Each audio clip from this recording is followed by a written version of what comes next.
नमस्कार सभी को। आज के प्रोग्राम में आप सभी का स्वागत है।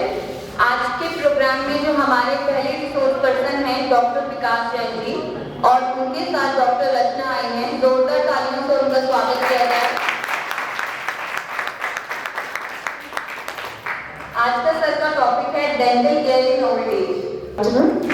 आज का हमारा टॉपिक है dental care in old age. जैसे कि आप सब जानते हैं कि जैसे जैसे एज बढ़ने लगती है हमें अपने दांतों की जो हाइजीन होती है उसको मेंटेन करने के लिए कुछ कुछ चीज़ें और ऐड ऑन करनी होती है लाइफस्टाइल में, तो उसके लिए मैं आपको आज पूरा डिस्कस करूँगी। सबसे पहले हम स्टार्ट करेंगे ओरल हाइजीन से। कि सबसे पहली चीज़ जो होती है मुंह की सफाई। तो मुंह की सफाई जो कि आप नॉर्मली सारे के सारे करते हैं, यही कि सिर्फ दांतों की सफाई पर ध्यान देते हैं, इसके अलावा किसी और पर हम ध्यान नहीं देते हैं। ओरल हाइजीन सिर्फ दांतों की ही सफाई नहीं होती है, उसके साथ साथ आपको अपने पूरे मुंह की सफाई करनी होती है। क्यों? क्योंकि अगर आप पूरे मुंह की सफाई करेंगे तो उसके साथ साथ आपके गम्स यानी आपके मसूड़े, आपके दांत, आपकी जीभ और आपके मुंह के अंदर और भी जितनी भी चीज़ें होती हैं वो सारी की सारी अच्छी बनी रहती हैं। तो सिर्फ डेंटल केयर का मतलब दांतों की सफाई ही नहीं होती, आपको सारा का सारा अपना ध्यान देना होता है। और पूरे मुंह की सफाई क्यों इंपॉर्टेंट रहती है? क्योंकि जो भी आप खाएंगे पिएंगे मुंह से ही जाता है आपके पेट के अंदर। अगर आप साफ रखेंगे अपने मुंह को तो आपका पेट भी साफ रहेगा, जिससे आपकी पूरी की पूरी बॉडी की हेल्दी बनी रहेगी। सिर्फ एक आपका मुंह नहीं, पूरी बॉडी के लिए उसकी जरूरत होती है।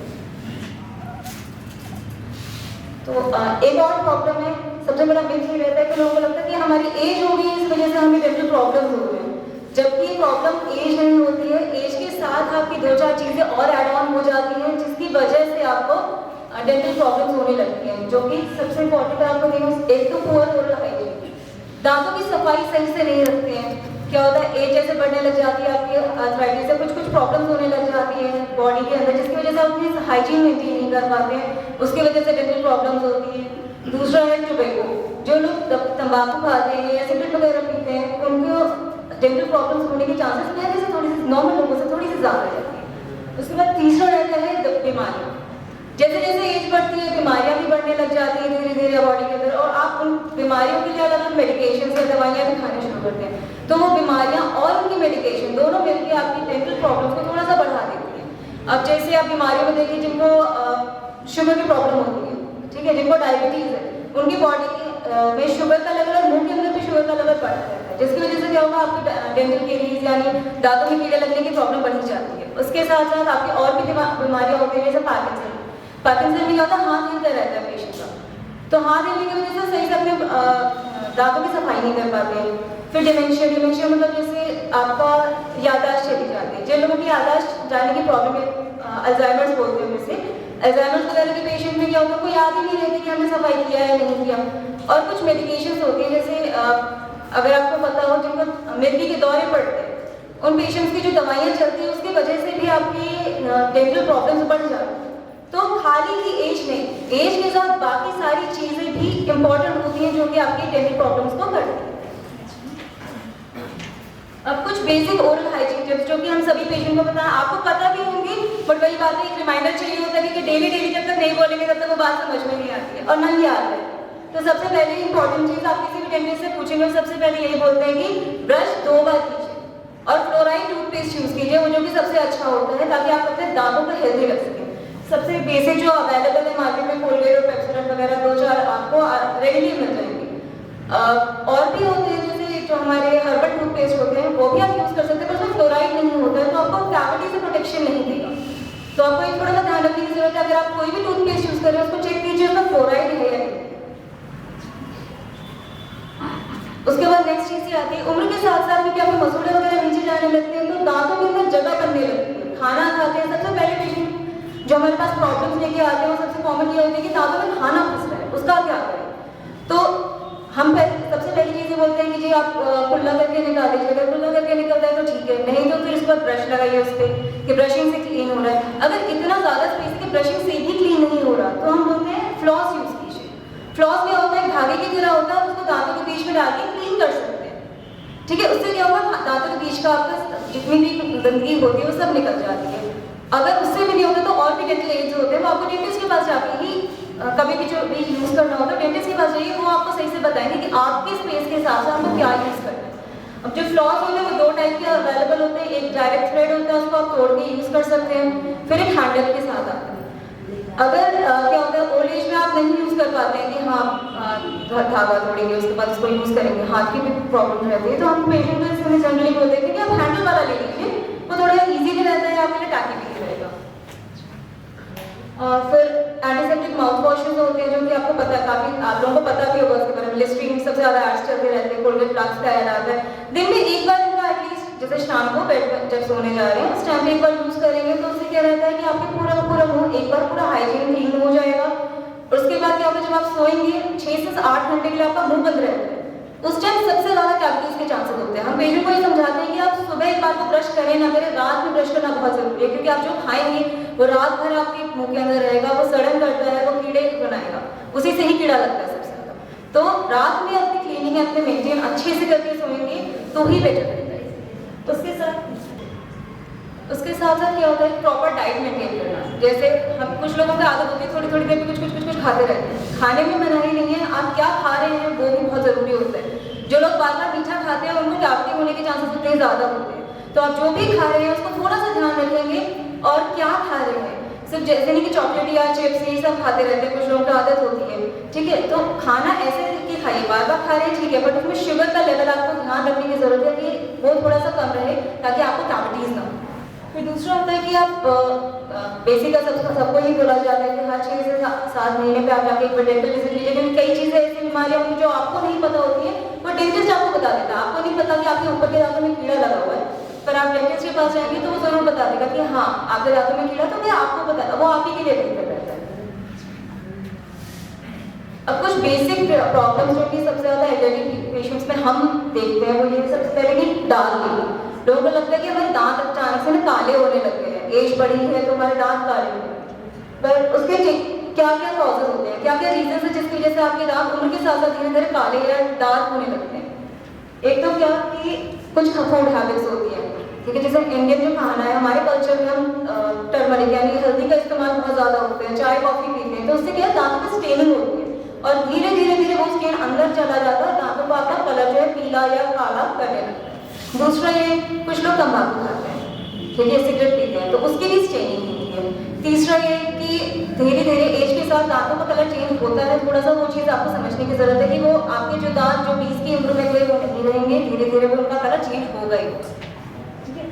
और दूसरा एक और होती है सेंसिटिविटी। दूसरी प्रॉब्लम जो लेके आते हैं कि उम्र के साथ अगर हमें सेंसिटिविटी होने लगी, दांतों में झंझनाहट या ठंडा गर्म लगने लगा है, पूरे मुंह में भी लगने लग जाता है पेशेंट्स को, तो इसके रीजंस क्या है? सबसे पहले ये होता है कि एक तो दांत घिसने लगे, क्योंकि उम्र के साथ आपने खाना खाया, हर एक चीज़ से धीरे धीरे धीरे करके आपके ऊपर की परत जो होती है दांतों की वो घिस जाती है, तो इसकी वजह से क्या सेंसिटिविटी यानी ठंडा गर्म लगना शुरू हो जाता है दांतों में, ठीक है। दूसरा है कि कैविटी हो गई है, कि दांतों में कीड़ा लग गया है, या आपका धीरे धीरे मसूड़े की दिक्कत थी जिसकी वजह से मसूड़े नीचे चले गए हैं, आपकी जड़ें एक्सपोज हो गई हैं जिसमें उसमें ठंडा लग रहा है आपको। और क्या हो सकता है कि पूरे मुंह के अंदर अगर आपको दर्द हो रहा है, सेंसिटिविटी हो रही है, तो उसके रीजन हो सकते हैं या तो मुंह के अंदर अल्सर है, कोई छाला हो गया, कहीं कट लग गया, या आपको डेंचर जैसे जिनके दांत नहीं होते जो डेंचर्स पहनते हैं उनके डेंचर अगर गलत है, टाइट है, कुछ भी इसमें प्रॉब्लम है तो वो भी आपके मुंह के अंदर दर्द करेगी।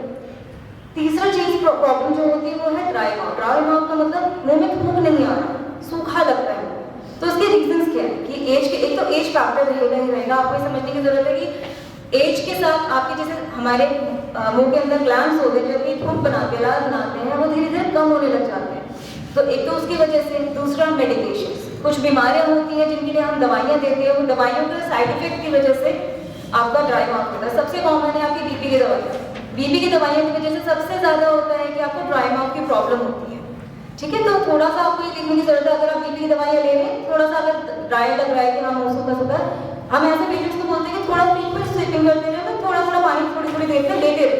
और अगर ज्यादा बननी शुरू हो जाए, मान ली बात करते हैं तो मतलब थूक से बाहर बाहर आ जाता है, हाँ, तो उस केस में आपको एक बार डेंटिस्ट या डॉक्टर के पास विजिट करने की जरूरत है, तो अकॉर्डिंगली आपको मैनेज कर देंगे, वो आपके केस के हिसाब से आपको मेडिकेशन कुछ बता देंगे, फिर धीरे धीरे आपको वो चीज़ स्टेबलाइज हो जाएगी। कई बार क्या होता है, जो लोग अचानक से फ्रेश डेंचर पहनना शुरू करते हैं, सबसे ज़्यादा उनके साथ ये प्रॉब्लम आती है कि थूक जो था पहले, या तो कुछ को तो बिल्कुल ही बनना बंद हो जाता है, कुछ को ऐसा होता है कि बहुत ज़्यादा बन रहा है, तो उसके इसमें आपको अपने डेंटिस्ट की एक बार आपके लिए बेटर रहेगा तो वो बता देंगे अच्छे से कि रूल आउट हो जाएगा। गम प्रॉब्लम, गम की प्रॉब्लम में मसूड़े की दिक्कत सबसे ज्यादा हो जाती है एज के साथ। अब उसमें क्या क्या प्रॉब्लम्स आती हैं आपकी? एक तो ब्लीडिंग की प्रॉब्लम कि हाँ पेशेंट बोलते हैं कि खून निकल रहा है, ब्रश कर रहे हैं, खाना खा रहे हैं, मुंह के अंदर से खून आ रहा है। दूसरी क्या कि आपके लूज हो गए, दांत हिलने लगे हैं, लूज हो गया है, तो एक ये प्रॉब्लम। फिर स्वेलिंग होने लग जाती है कि मसूड़े के अंदर सूजन आ गई है। धीरे धीरे एज के साथ कुछ पेशेंट्स आते हैं बोलते कि हमारा डेंचर के नीचे सूजन आ रही है, कुछ को दांत के पास सूजन आ रही है, ठीक है। तो ये तो गम्स की प्रॉब्लम हो गई। और इनके रीजंस क्या है, किस वजह से सूजन आ सकती है? हाइजीन सबसे पहली बात, टोबैको खा रहे हैं उसकी वजह से भी आ सकती है। फिर डेंचर्स, अगर आपके डेंचर्स ठीक नहीं है उनकी वजह से हो सकती है। और कुछ बीमारियां जैसे अनीमिया, अनीमिया मतलब खून की कमी की वजह से भी सूजन आती है मसूड़ों में। फिर आपकी जो फिट्स की दवाइयाँ होती हैं फेनेटॉइन, उसकी वजह से भी सबसे ज़्यादा मसूड़ों में सूजन और आपकी ब्लीडिंग होती है।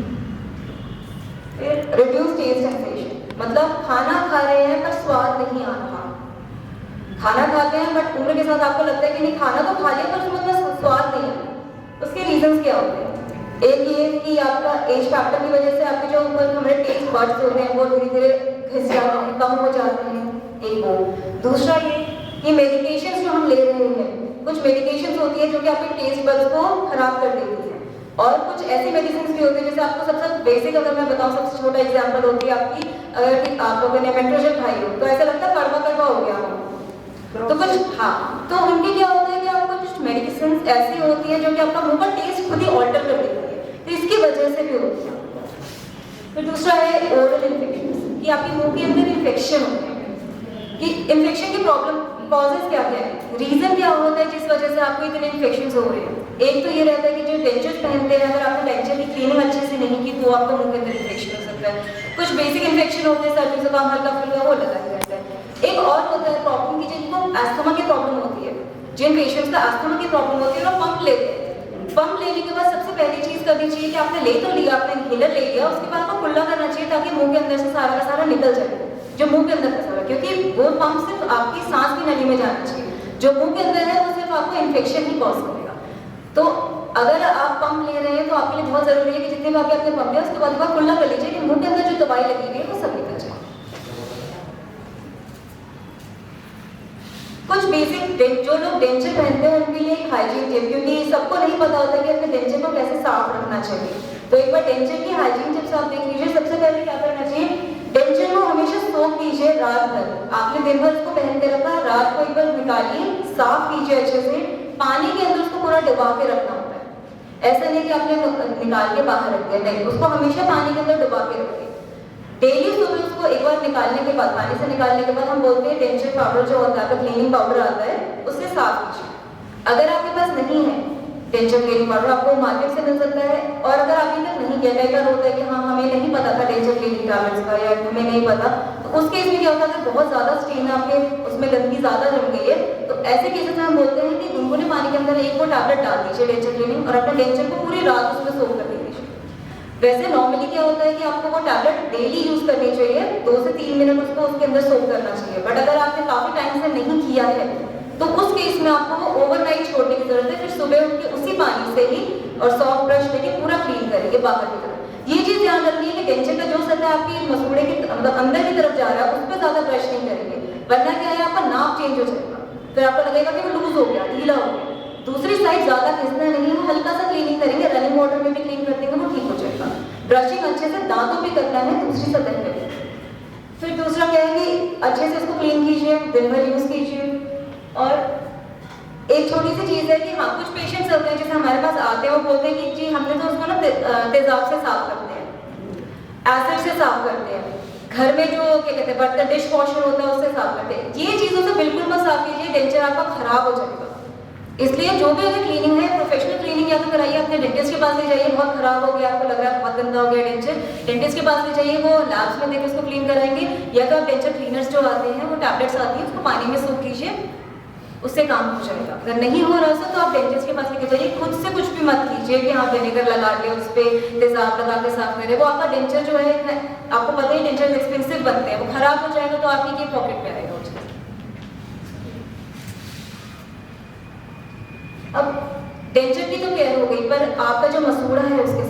उसकी भी केयर करनी बहुत ज़रूरी रहती है।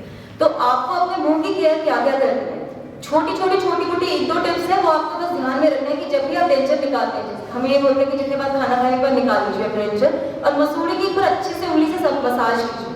मसाजिंग से क्या है, सर्कुलेशन मेंटेन रहेगा, तो आपके मसूड़े भी नीचे नहीं जाएंगे और आपकी हड्डी भी बनी रहेगी, क्योंकि हड्डी जितनी बनी रहेगी स्ट्रॉन्ग, उतनी ज़्यादा आपका डेंचर भी टाइट बना है।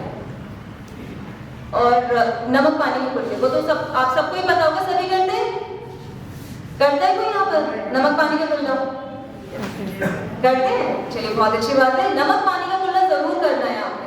दिन में कम से कम एक बार गुनगुने पानी में नमक डाल के अच्छे से पूरे मुंह की सिकाई कीजिए। उससे क्या फायदे होते हैं, एक तो ये कि आपका पूरा मुंह क्लीन हो जाएगा, दूसरा ये कि हल्की फुल्की सूजन है तो वो भी कम हो जाती है। तो नमक पानी को आप अपने डेली रूटीन में डाल लीजिए कि डेली एक बार करना ही करना है। फिर दूसरा होता है, एक तो फुल डेंचर्स और एक है पार्शियल, कि आपके 2-4 दांत निकले हुए, आपने छोटा वाला डेंचर लगाया हुआ पार्शियल डेंचर।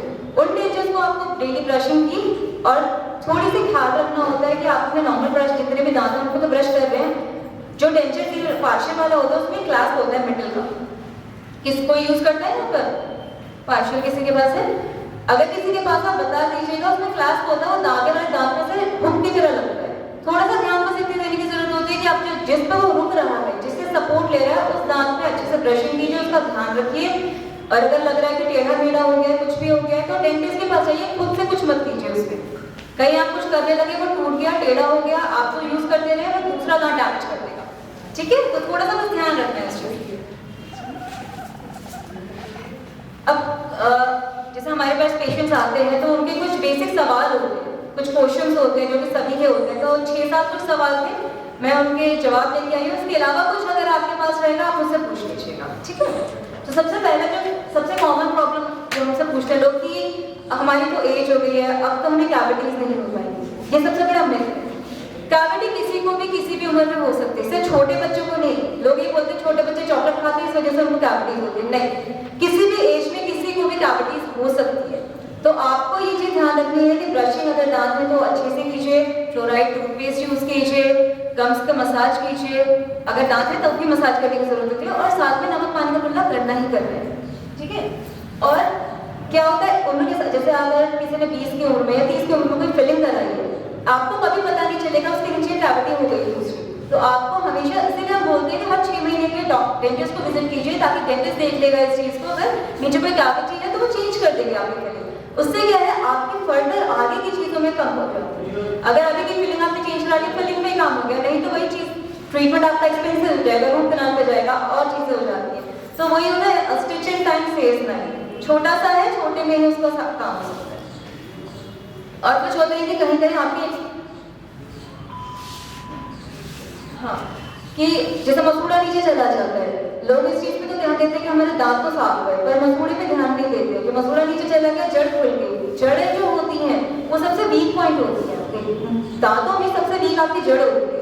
क्यों? क्योंकि वो हमेशा आपकी हड्डी और मसूड़े के नीचे प्रोटेक्टेड है। अब वही प्रोटेक्टेड चीज अगर हवा में आ गई है तो उसमें कैविटी होना सबसे कॉमन होता है, और बहुत जल्दी कीड़ा लगता है। अगर आपके मुंह के अंदर जो दांत है उसमें कीड़ा अगर खाना फंसने की वजह से शायद से 1 महीने में लगेगा, तो उसके अंदर 1 हफ्ते में कीड़ा लग जाएगा आपके जड़ों में। तो आपको ये चीज ध्यान रखनी है, अगर कहीं पर भी आपकी जड़ खुली हुई है, एक्सपोज हो गई है, ध्यान देंगे अपने दांतों पे, वहां पर सफाई बरत करके, वहां खाना नहीं फंसने देना है, अच्छे से मेंटेन करिए।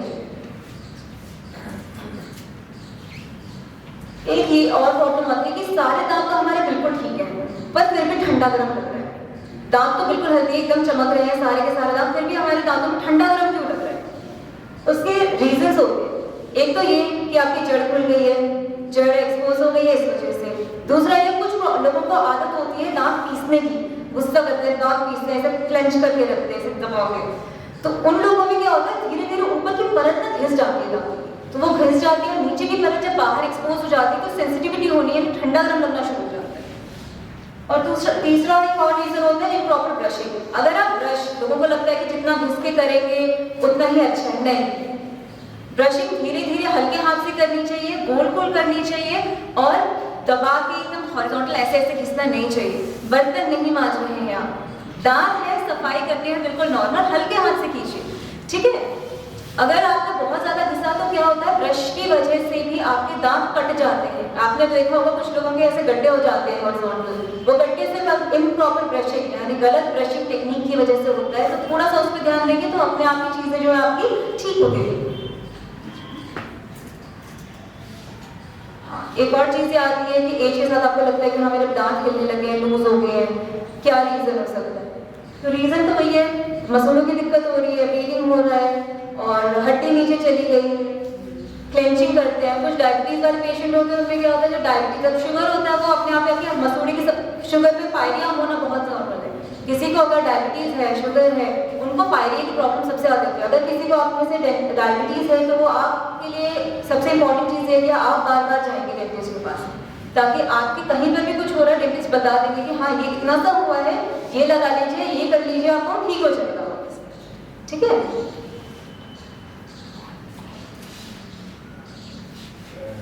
एक और चीज जो बोलते हैं लोग कि स्मोकिंग करते हैं, हुक्का पी रहे हैं या तंबाकू की स्मोकिंग कर रहे हैं, सिगरेट पी रहे हैं, तो उससे क्या प्रॉब्लम हो सकती है? उससे तो कुछ होता नहीं है, हम तो कुछ खा नहीं रहे हैं, तो उससे क्या प्रॉब्लम हो सकती है? प्रॉब्लम ये है कि एक तो सबसे बड़ी बात ये है कि आपके सारे दांतों को स्टेन कर देगा। ठीक है, दांतों में स्टेनिंग हो जाएगी तो खाना ज्यादा दांत से चिपक के रहेगा, कैविटीज उतनी ज्यादा बढ़ेंगी, कैविटी जितनी ज्यादा बढ़ेगी मुंह के अंदर उतनी ही ज्यादा बदबू आएगी। ठीक है।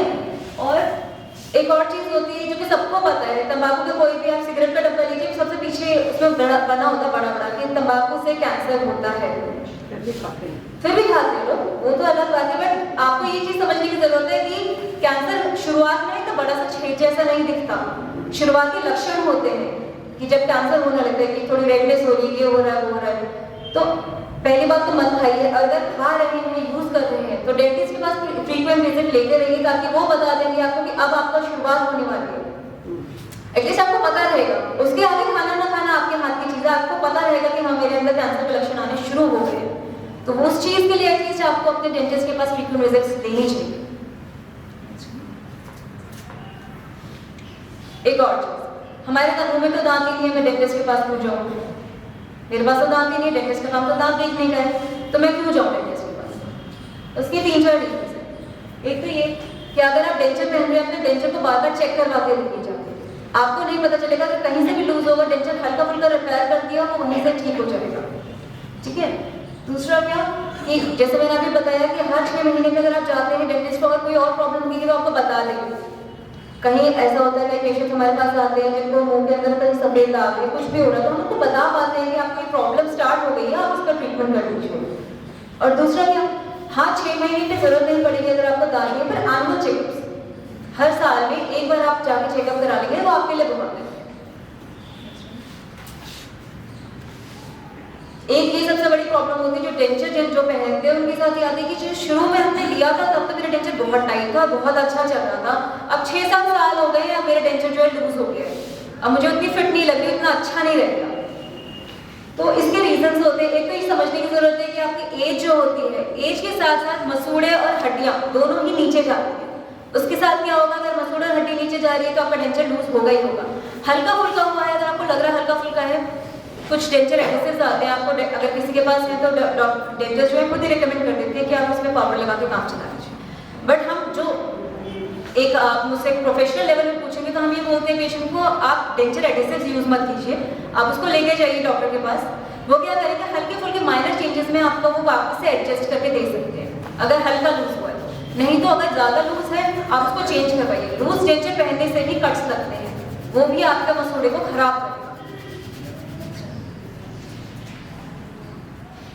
मैं डेंटिस्ट के पास जा रहा हूँ, क्या मुझे अपनी सारी मेडिकल हिस्ट्री लेकर साथ में लेके जाने की जरूरत है कि मैं क्या क्या दवाई ले रहा हूँ? मैं तो डेंटिस्ट के पास ही जा रहा हूँ, बिल्कुल जरूरत है, क्योंकि डेंटिस्ट के पास आप जा रहे हैं, वो भी कुछ दवाई रिकमेंड अगर आपको करेंगे तो हमें हिस्ट्री पता होना बहुत जरूरी है। आप अगर कभी भी डेंटिस्ट के पास जाते हैं तो आपको कुछ चीजें आपको बताने की जरूरत है कि अगर कोई रिसेंट आपको कोई बीमारी हुई, कुछ दवाई चल रही है आपकी, कोई अगर आपकी बीमारी आपको ऑलरेडी है वो, या अभी रिसेंट कोई हॉस्पिटलाइजेशन हुआ कि आपको हॉस्पिटल में जाना, भर्ती होना पड़ा, कुछ भी है, कोई भी दवाई को कुछ भी है, वो आपको बताने की जरूरत होती है डेंटिस्ट को, ताकि वो अच्छी, अगर आपको कोई दूसरी मेडिसिन चल रही है तो हम मेडिसिन जो देंगे उसके हिसाब से देंगे, वो रिएक्ट ना करें। आप अगर कोई दवा खा रहे हैं, हमने कोई ऐसी दवा दे दी जो रिएक्ट करेंगे वो आपके लिए प्रॉब्लमेटिक है, मेरे लिए नहीं रहेगा। तो आपको ये चीज़ ध्यान रखनी है कि आप कभी भी डेंटिस्ट के पास जाते हैं तो उनको बताइए कि भी ये मेडिसिन चल रही है, आप उस हिसाब से दवाई दीजिए कि इससे रिएक्ट करें। एक आर्थराइटिस वाले पेशेंट्स में थोड़ी प्रॉब्लम आती है, वो बोलते हैं कि हम ब्रश नहीं कर पाते क्योंकि हाथ में मूवमेंट नहीं आती, हाथ में पकड़ा नहीं जा पा रहा ब्रश। उसके लिए आपके लिए बेस्ट चीज़ ये रहती है कि इलेक्ट्रिक टूथब्रशेज आजकल अवेलेबल है, आप वो ले लीजिए। उसमें आपको कुछ नहीं करना होगा, वो ऑन कर दीजिए स्विच, वो घूमता रहेगा, आपको बस अपने दांतों के पास लेके जाना है, थोड़ा थोड़ा चलाइए और उसके बाद आपका काम हो गया। अगर आप इलेक्ट्रिक नहीं अफोर्ड कर पाते तो कुछ टूथब्रशेज ऐसे होते हैं जिनका हैंडल थोड़ा बड़ा होता है ताकि आप उसको पकड़ पाए सही से, ठीक है। तो एक तो वो यूज़ करनी होती है आपको। और दूसरा क्या हो गया, अगर बिल्कुल ही ब्रशिंग नहीं हो पा रही तो फ्लॉस होता है, जो हैंडल वाला फ्लॉस है, आप उससे एटलीस्ट थोड़ी थोड़ी क्लीनिंग करते रहिए और कुल्ला उंगली से थोड़ी सी मसाज कर लीजिए या कुल्ला कर लीजिए। कुछ ना कुछ तो आपको अल्टरनेटिव ढूंढना पड़ेगा उसमें। Thank you. किसी को कुछ क्वेश्चन है कुछ आपके? देखिए पायरिया की ना कुछ बेसिक आपको ये समझने की जरूरत होती है। पहले तो पायरिया हो किस तरह, पायरिया होते हैं मसूड़े की दिक्कत, ठीक है। अगर आपको पायरिया है, सबसे पहले आप अपने डेंटिस्ट के पास जाइए ताकि वो आपको अगर किस लेवल पे कर वो लेवल चेक कर लेंगे। हल्का है तो अगर सिर्फ नॉर्मल हाइजीन मेंटेनेंस से काम हो सकता है, वो हाइजीन आपको बता देंगे। दूसरा ये अगर आपको थोड़ा ज़्यादा है तो साथ की दवाइयाँ बता देंगे, ये दवाइयाँ ले लो उससे कम हो जाएगा, ठीक।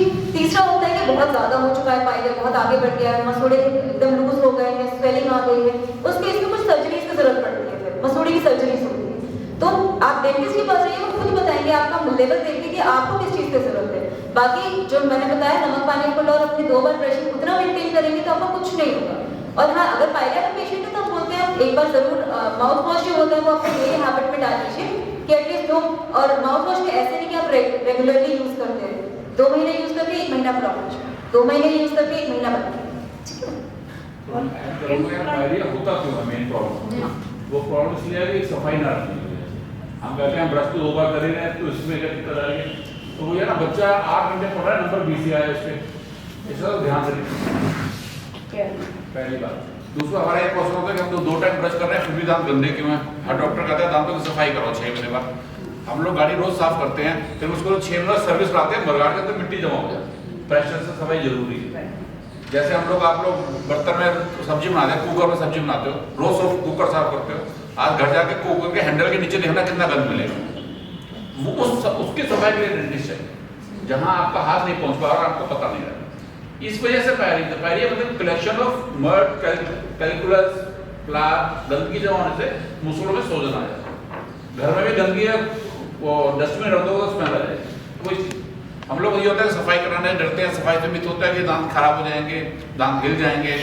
क्लीनिंग जो करते हैं लेकिन वो उसी से पिन से ही करते हैं जो क्लीनिंग करते हैं। वो एक अल्ट्रासोनिक स्केलर्स होते हैं जो वाइब्रेट करते हैं, उसकी इतनी कैपेसिटी होती है सिर्फ मैल को तोड़ सकता है, दांत को हार्म नहीं कर सकता। तो ऊपर से जो हमारा प्लाक होगा वो तो फिर नहीं, जाता उससे सिर्फ वो प्लाक को तोड़ सकता है, दांत का सर्फेस को नहीं खराब कर सकता। जैसे अपन लोग जैसे अगर बहुत ही लेम में लेवल बोलूं, जैसे वाइब्रेटर अपने देखो मकान बनते हैं तो वो सीमेंट को वाइब्रेटर से तोड़ते हैं, दीवार को तोड़ते हैं, वो दीवार तोड़ सकता है, सरिया नहीं तोड़ सकता वाइब्रेटर। इसी तरह वो जो हमारा अल्ट्रासोनिक स्केलर है वो मैल तोड़ सकता है, दांत को नहीं तोड़ सकता। तो उससे क्या दांत हमारा वीक नहीं हो जाता क्लीनिंग से? ना, कपड़े धोते कपड़े वीक हो जाते हैं। हम नहाते हैं, धोते हैं, गाड़ी साफ करते हैं, मकान साफ करते हैं, वही सफाई है। एक बार मैं ऐसे ही अपने डेंटिस्ट के पास गई थी, जैसे ही उन्होंने पिन से वो रब करना शुरू किया तो सेंसेशन रहती है शुरू शुरू। हम शरीर के साथ कोई भी काम करेंगे, सफाई करेंगे, कुछ भी करेंगे तो अपना शरीर सेंसेशन शो करेगा, रिएक्शन शो करेगा, वो हफ्ते 10 दिन में अपना खत्म हो जाता है। सर पायरिया की वजह से स्मेल भी आती है? डेफिनेटली पायरिया होता है, कलेक्शन ऑफ गंद जमा हुआ स्मेल करेगा। हम लोग आमतौर पर हिंदुस्तान में हम सब जनता ही डरते हैं सफाई से दांत ठीक हो गए, या डॉक्टर को कहीं फाइनेंशियल प्रॉफिट हो रहा है वो दांतों की सफाई के लिए बोल रहा है, सफाई तो मैं खुद ही करती हूँ।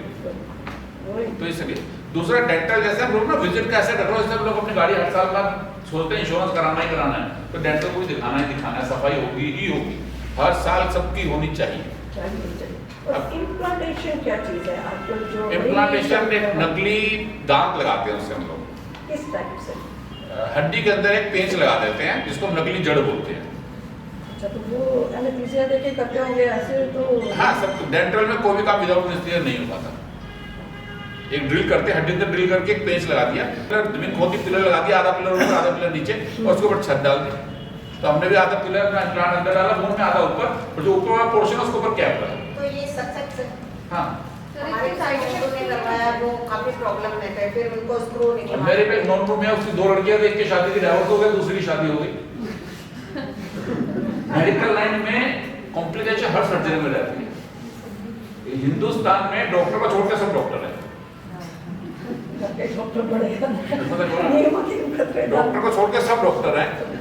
100 डॉक्टर कोई भी केस कर रहा है तो 2% 5% फेलियर्स होंगे ही होंगे। नहीं, उसमें स्क्रू का वो सेटिंग नहीं बैठा हुआ, या वो न्यू एक्सपेरिमेंट कर रहे हैं, कुछ भी होगा, कुछ भी रीजन होगा। देखो हम लोग कोई भी कार्डियक सर्जन हो, कोई भी नया आदमी हो, उसको टाइम चाहिए एक्सपर्टाइज करने के लिए। इसलिए हम कोई कार्डियक, किसी को हार्ट की प्रॉब्लम हो, हम कोई कार्डियक सर्जन आए भी मैं तो अभी पास करके आया, मुझसे करा लो सर्जरी, आप नहीं कराओगे तो उसके लिए एक्सपर्टाइज चाहिए। यू हैव टू डिसाइड कि हम लोग कहाँ जा रहे हैं, whether is sufficient expertise to do this surgery और नॉट। हम लोग क्या करते हैं, वो पैसे डाल के, जो एक्सपर्टाइज सर्जन है वो पैसे के 4 रुपए लेगा, जो थोड़ा न्यू कमर है वो 2 रुपए ले लेगा, तो कहते हैं ठीक है 2 रुपए करा से डॉक्टर ये सर पेमेंट भी 50,000 कंप्लीट की, ऐसी बात नहीं है, लेकिन सक्सेस नहीं होगा। उसके बाद फिर कई चीजें और भी आती है, पेशेंट को और भी मेडिकल प्रॉब्लम ना हो, बोन है कि नहीं उसमें, जहाँ हम प्लांट डाल रहे हैं वही वो डाउट हो रहा है, कौन नहीं। बहुत सी चीज हो जाती है, बहुत चीज है। तो मान के चलता हूँ कोई भी सर्जिकल प्रोसीजर कर रहे हैं 5% रहते हैं chances, because doctor R human और ह्यूमन एरर होने के चांसेस भी हमेशा रहते हैं। तो ये लॉन्ग लाइफ मींस जैसे 20 इयर्स की गारंटी देते हैं, क्या इतना चल सकते हैं ये? मेडिकल लाइन में गारंटी हम देता नहीं, कोई भी डॉक्टर जो दे रहा है वो नया डॉक्टर है। मेडिकल लाइन में हम लोग आप लोगों से गारंटी ले लेंगे कि हम ट्रीटमेंट कर रहे हैं, कुछ होगा तुम्हारी जिम्मेदारी। मैंने आज तक किसी डॉक्टर को देखा कि मैं हार्ट का ऑपरेशन कर रहा हूँ, भाई तुम 100% सही हो जाओगे, हम आपसे लिखवा लेंगे, हम कर रहे हैं, कुछ गड़बड़ होगी तो तुम्हारी। नहीं, डेंटिस्ट देते हैं। जो गारंटी दे रहे हैं वो न्यू कमर है, बोल रहा ना मैं 25-26 साल से प्रैक्टिस कर रहा हूं, मैंने आज तक कोई गारंटी नहीं दी। मैंने आपका इम्प्लांट लगाया, आपने आगे रेमडी खा ली, मैं क्या करूंगा? कुछ लोग सुपारी खा के आ जाते हैं, हार्ट सुपारी खा ली, सर टेस्ट लग रहा था रेवड़ी, आजकल रेवड़ी के इन दिनों में बहुत आते हैं केस, अच्छा रेवड़ी खा ली हमने, वो तो टेस्ट में एक रेवड़ी खा ली, उसको एक रेवड़ी 1 लाख रुपए की पड़ती है। तो सर जैसे कैपिंग वगैरह होती है तो उसमें च्युइंगम या अवॉइडेबल। देखो मेडिकल लाइन में हम नकली दांत लगा दें, नकली लात लगा दें, नकली आंख लगा दें, नकली दिल लगा दें, कुछ precautions you have to take, वो असली नहीं हो सकता। नकली टांग लगाने और ओलंपिक नहीं दौड़ सकते, चल सकते हो। वो गया मेरा 10वें मंजिले में माइले में मकान है, मैं चढ़ के जाऊंगा, नहीं जा सकते नकली टांग से। हाँ नकली हम कंपैरिजन, कुदरती का कोई कंपैरिजन नहीं है। नकली में हम लोग ये करते हैं, पेशेंट क्या सोचता है, आजकल हिंदुस्तान में आदत है, वो 1-2 लाख देख रहा है डेंटिस्ट को, घर जाकर टेस्ट करते हैं। हम लोग एक शर्ट भी लाए ना 4000 रुपए की, घर जाकर 4 बार पहने, तो वो घर जाकर टेस्ट करते हैं, पैसे कर रहा हूँ, मैं ड्रेव भी खा रहा हूँ, मैं गन्ना भी खा रहा हूँ, मैं ये भी खा लूँ, एक्चुअल में जिंदगी में गन्ना नहीं खाया। प्रैक्टिकल बात है और ये ह्यूमन नेचर है। तो उसको ट्रीटमेंट होता है ना, पेशेंट का ध्यान नहीं देता। डेंटिस्ट पर गए तो दर्द के लिए थे, डेंटिस्ट ने बिल बना दिया 50,000 रुपए का, 20,000 रुपए का। क्यों? डेंटिस्ट पर गए 5 साल में एक बार, अपनी नई गाड़ी मारुति की ले लो और 10 साल बाद सीधे चले जाओ शोरूम में, गाड़ी सही कर दो, वो गया गाड़ी स्क्रैप। हम 5 लाख की गाड़ी के लिए 2 महीने बाद जा रहे हैं, लेकिन अपने मुंह के लिए, अपने शरीर के लिए नहीं जाते। गाड़ी का इंश्योरेंस कराना, 5 लाख की गाड़ी है, 10,000 इंश्योरेंस को देने हैं, लेकिन मेरे को लगता है कि मैं बैठा हुआ हर साल 10,000 डेंटिस्ट। जब तक मतलब दर्द सेंसिटिविटी ना हो या कोई और, अगर हमारे 9 बजे सुबह शटर के बाद पेशेंट खड़ा हुआ है, इस अंदर रात पर सोया नहीं हो डेंटल पे, otherwise he won't come at 9 o'clock। तो डेंटल नेग्लेक्टेड फील्ड है, क्योंकि हम लोग इसकी वैल्यू नहीं समझते। इसकी वैल्यू समझ जाती है 60 साल के बाद, जब मुंह में दांत होते नहीं है और पेट भरने के लिए रोटी चाहिए। उस टाइम करिश्मा होता है, डॉक्टर साहब आप कुछ जल्दी से कर दो, रोटी नहीं खाई 2 महीने से, 10 दिन में कर दो, तो वो प्रैक्टिकल नहीं है। बहुत पेशेंट आते हैं, इम्प्लांट डाल दिया तो महीने बाद ही दांत लगा, तो हमें 5 महीने चाहिए ही चाहिए। हमको भूल जाते हैं कि 20 साल तक हमने ध्यान ही नहीं दिया दांतों का, अब डेंटिस्ट आके एकदम से 5 दिन में या 10 दिन में 15 दिन में कर दो। दूसरा, डेंटल का ट्रीटमेंट कॉस्मेटिक ट्रीटमेंट है, कॉस्टली होता है और मल्टीपल विजिट्स चाहिए हम लोगों को, हम सिंगल विजिट में काम नहीं कर सकते। RCT करवाने के लिए जाओ तब भी आपको मल्टीपल विजिट्स चाहिए। तो पेशेंट हमेशा रहता है कि पैसे कम कर लो, टाइम कम कर लो, नहीं होता, प्रैक्टिकल नहीं होता। ऐसे जल्दबाजी करनी भी नहीं चाहिए, अपने साथ आप नुकसान कर रहे हैं, हम लोग देखो उस हर एक इंसान का सोच का अलग है, वो अपने किस सेट ऑफ माइंड से आया है, किस सोशल इकोनॉमिक स्टेटस में रह रहा है, वो चीज़ पर। रात को दूध पीने का कूला जरूर करना, दूध से सबसे ज्यादा कैविटीज होती है। कोई बच्चा रात को दूध पीता है तो कूला जरूर करना, दूध के अंदर स्टार्च होता है जो कैविटी बनाता है। अच्छा, एक बहुत छोटे बच्चे हैं जो 1.5 साल का बच्चा, उसके मुंह में कैविटीज होगी, सबसे ज्यादा दूध से कैविटी होती है, होता है दूध से। दूध अगर छोटा बच्चा, वो छोटा बच्चा रात को बोतल से दूध पीता है, उसको साथ में पानी की बोतल रखो, उसको पानी की बोतल मुंह में लगा दो। आजकल माँ क्या करती है, रात को बच्चा सोया मुंह में बोतल पानी भर के रखी हुई है, रात को ऐसी आवाज है मुंह में बोतल लगा। चॉकलेट्स खाई, टॉफी का, इस वजह से कैविटीज हो गया, वो बच्चा चॉकलेट टॉफी खाता नहीं, नहीं है, दूध। मुंह भी नहीं खुलवाता। चॉकलेट टॉफी नहीं होती, दूध दूध से सबसे ज्यादा कैविटीज दूध से। वो क्या इसका नाम है, हमारी बुक्स में लिखा हुआ नर्सिंग बोतल कैरीज, दूध की बोतल वाली कैविटी नाम है इसका। मदर फीडिंग से भी हो जाते हैं। कुल्ला कराओ, पानी पिला दो, बोतल में निप्पल के बोतल के पानी लगा दो, कोई दिक्कत नहीं। दूसरा, ब्रश जब भी साफ करने हैं, शीशे के गिलास साफ करने हैं, पीतल के बर्तन मांजने नहीं है। दांतों को आराम से प्यार से करना है साफ, अपने ही है। तो क्या इनके भी डॉक्टर, एक्चुअल मेरी ग्रैंड डॉटर है, शी इज हार्डली 2.5 ईयर, तो उसके मुंह में कैविटीज हो गई है। तो डॉक्टर जिसके पास मैं जाती हूँ अब 6 महीने बाद, साल के बाद, तो उन्होंने बताया कि इनके लिए स्पेशल डॉक्टर्स होते हैं जिन्हें कहा जाता है पीडियो डॉक्टर्स। वो जनरल डेंटिस्ट भी कर सकता है, कोई इशू नहीं। वही करवा वही के, चीज़ है, वही लेकिन चीज़। बच्चा तो मुंह खोल ही नहीं रहा है, बड़ा वो प्रॉब्लम खोल आ लेगा, रही है। ऐसा कुछ नहीं। सर ब्रश जो है कितने टाइम बाद चेंज करना 3 है? महीने बाद। 3 और महीने 3 महीने तो ब्रश जब चेंज कर रहे हो, ब्रश होनी चाहिए, झामा नहीं बनना चाहिए। मैं वो ना ब्रश जब लोग जब ये फेंकते हैं तो भूल जाता है, झामा सा बन जाता है।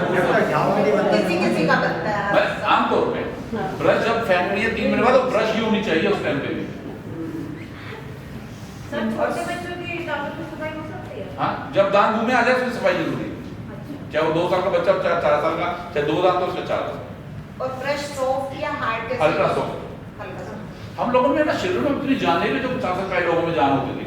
पहले लोग नींद के ब्रश भी कर लेते थे, अब हम लोगों में किसी को 1 किलो दूध ही पिला दो तो दूध मुझे लग जाएंगे। तो अल्ट्रा सॉफ्ट ब्रश करो आराम से, आधा minute is more than sufficient for brushing. गाँव के डॉक्टर साहब अधिकतर लोग जो है ब्रश करते ही नहीं है, मिट्टी भी, और उनके दांत इतने अच्छे हैं और बुढ़े भी हो गए हैं लोग। गाँव में और शहरों में बहुत फर्क है। मिट्टी का ही बहुत मिट्टी भी, पानी के सरगड़ी और दांत भी बड़े सॉफ्ट हैं। देखो, ये पर्सन टू पर्सन होता है। गांव में ऐसे बहुत से लोग हैं जिनके गंदे दांत हैं, सबके शरीर अपना अपना है, कोई इसमें यूनिक कंपेयर नहीं कर सकते कभी आप 2%। सेंसिटिव हो वो जाता मिट्टी खाते हैं ना गन्ने, उससे ब्रश हो जाता है। गन्ने मैंने नहीं खाया आज तक, मुझे लगता नहीं किसी ने 10-15 गन्ने ज्यादा खाए हो यहाँ बैठे हैं। है। बहुत खाया है आपने तो बहुत खाया है। बहुत bad है। जब से कैंपिंग वगैरह हो गई है तब से छोड़ दिया सब। गन्ना खाना तो सबसे बढ़िया चीज है, पाचन शक्ति बहुत अच्छी है। कंपटीशन करते आप हैं। खाना खा या गन्ना खा लो, आपकी पाचन शक्ति बिल्कुल बहुत अच्छी है। गाँव में जा रहे हैं गन्ने लगे, एक गन्ना थोड़ा। हम लोग डेंटिस्ट का खुद ही गन्ना खाते हैं घर के हमारे।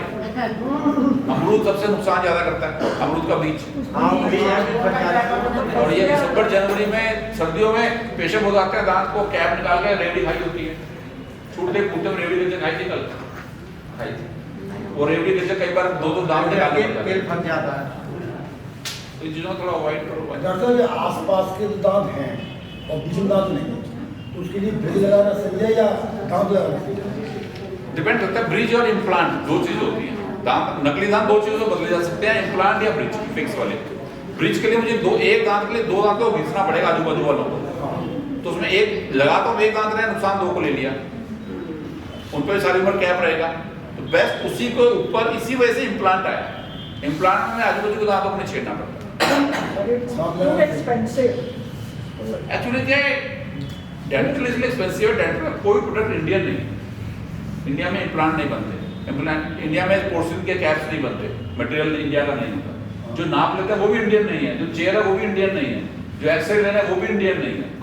इस वजह से मैं थोड़ा महंगा हो। और ये इंश्योरेंस में भी इंक्लूड नहीं। मैं तो कहता हूँ, एक बात सुनो ना, 3 तोले सोना 1.5 लाख रुपए का सबके लॉकर में पड़ा होगा और सब मर जाएंगे, वो लॉकर में रह जाएंगे। उससे अच्छा दांत लगवा के रोटी तो खा लो। सर पर नकली दांतों से तो रोटी ऐसे लगती है जैसे आटे का पेड़ा। और तो ऑप्शन ही नहीं, हम कच्चा आटा खा रहे हैं। और तो ऑप्शन है तो कम से कम ये खा तो रहे हो ना। नहीं, अब ऐसे जाकर डाइजेस्ट सर मैंने RCT कराई थी दांत में, क्या में लड़ाई हो, मतलब साल, मतलब मुझे अभी भी 3 साल हो गए महसूस होता है उसमें पेन।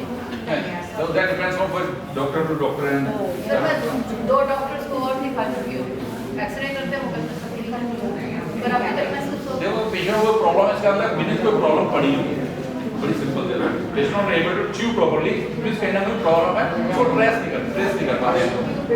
सर तो 2 डॉक्टरों को दिखा बैठो। वो हमारे लिए ओपीडी जो है वो करवाने के बाद ही पता लगता है ओपीडी में आपकी डेंटल क्लियर आए तभी वो पता है कि आपका एक्चुअल में है क्या डेंटिस्ट को दिखाया पता ही नहीं लग रहा कि कहाँ पे आपका मतलब मेन पॉइंट है। फिर उसके बाद ओपीडी करवाई।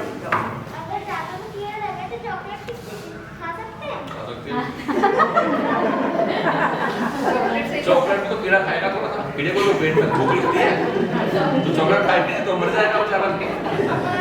चॉकलेट खा सकते हैं, उसको ब्रश कर लो अच्छे से, कुल्ला कर लो, चॉकलेट में कोई दिक्कत नहीं है। मैं ब्रश करना होता है। चॉकलेट कौन सी खाती है? और 5 स्टार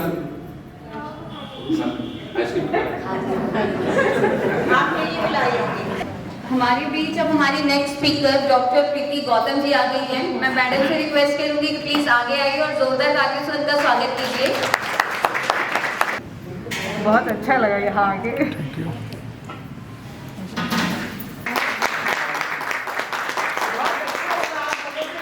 खासकर डॉक्टर जैन एंड डॉक्टर रचना ने इतनी इंफॉर्मेटिव चीज़ें बताई इतने कम समय के अंदर। आई थिंक 2 चीज़ें तो हम सब लोग याद रख ही सकते हैं। एक तो नमक पानी का कुल्ला करना, भाई ये बड़ी काम की बात है और ये पक्की बात है कि जो इन्होंने बताया है आज से 3 साल पहले मैं भी नहीं करती थी, because it is a regular thing which should be done और इस पर प्लीज़ एम्फेसिस दीजिए। और दूसरा जो इन लोगों ने बताया preventive health checkup, dental checkup, ये एक्चुअली बड़ा ही बेसिक सी चीज़ है, ये हर एक चीज़ के लिए इम्पॉर्टेंट है। मैं सिर्फ पेन ही नहीं बोल रही हूँ, पेन अपने आप में एक बड़ी वैसी फील्ड है एंड डेंटल उसका एक बहुत बड़ा पार्ट है। So again thanks to doctor Jain and doctor Rachna for such a wonderful talk. घर जाके आप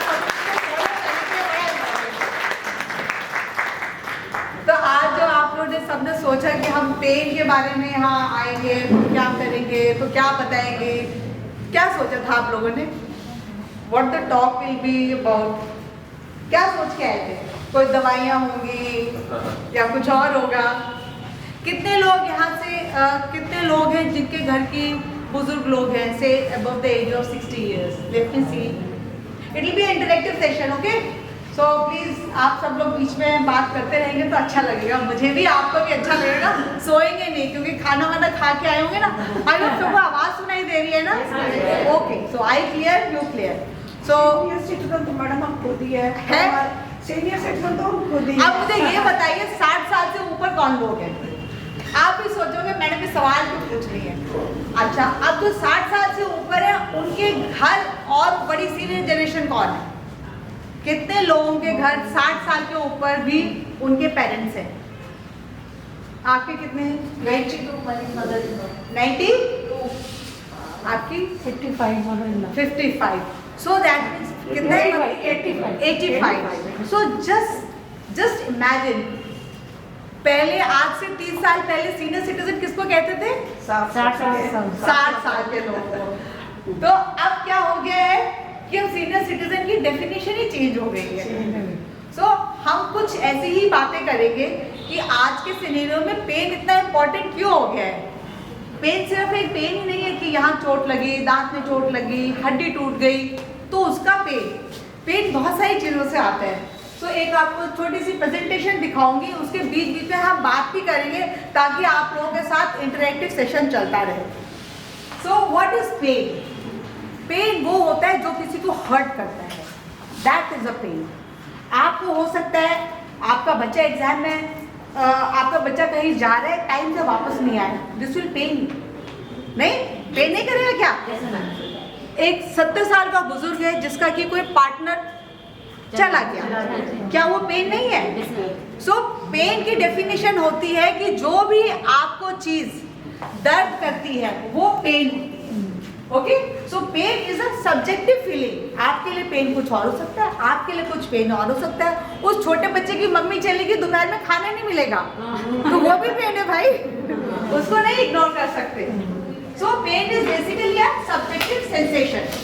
नाउ अब पेन जो है किस किस तरीके का हो सकता है? पेन कैन बी, पेन जो हमने जो अभी समझा वो क्या समझा? पेन फिजिकल हो सकता है, यानी कि गर्दन का दर्द, जोड़ का दर्द, हाथ का दर्द, दांत का दर्द, इतने अच्छे से बताया, दांत का दर्द, दिल का दर्द, तो ये सारे पेन क्या होते हैं? Physical pain. तो जब एज अ पेन स्पेशलिस्ट या as a doctor, pain specialist कोई भी हो सकता है, ठीक है, वो चाहे हड्डी का डॉक्टर हो, चाहे वो MBBS डॉक्टर हो, हर एक इंसान पेन को ट्रीट करता है, क्योंकि दर्द के लिए तो हम किसी के पास भी जा सकते हैं। अब आप दर्द का स्पेशलिस्ट कहाँ से ढूंढेंगे? तो आपको पहले समझना पड़ेगा कि पेन क्या है। सो उस डॉक्टर ने आपका आइडेंटिफाई किया कि फिजिकल पेन नहीं है। फिर नेक्स्ट एस्पेक्ट उसको समझना चाहिए कोई इमोशनल कारण तो नहीं है पेन का, यानी घर पे किसी तरह का कोई लॉस हो गया हो, ये भी इमोशनल पेन हो सकता है। कितने बार होता है क्लिनिक में हम जाते हैं, डॉक्टर साहब घबराहट हो रही है, सांस फूल रहा, बहुत ऐसे मरीज अंदर जाते हैं। तो जब ऐसा घबराया हुआ मरीज किसी डॉक्टर के चैम्बर में पहुंचा और उस डॉक्टर ने उसको देख करके उसके दर्द को अपना दर्द नहीं समझा, तो आपको लगता है वो पेशेंट का पेन ठीक होगा क्या? नहीं। So you have to address the emotional aspect of the pain, क्योंकि पेन की दवाइयाँ ज़्यादा नहीं है। आप ये सोच के आए होंगे कि मैं दवाइयों की लिस्ट बताऊंगी तो इसका इलाज आप लोग ही बताएंगे, थोड़ी मोड़ी दवाइयाँ बताऊंगी।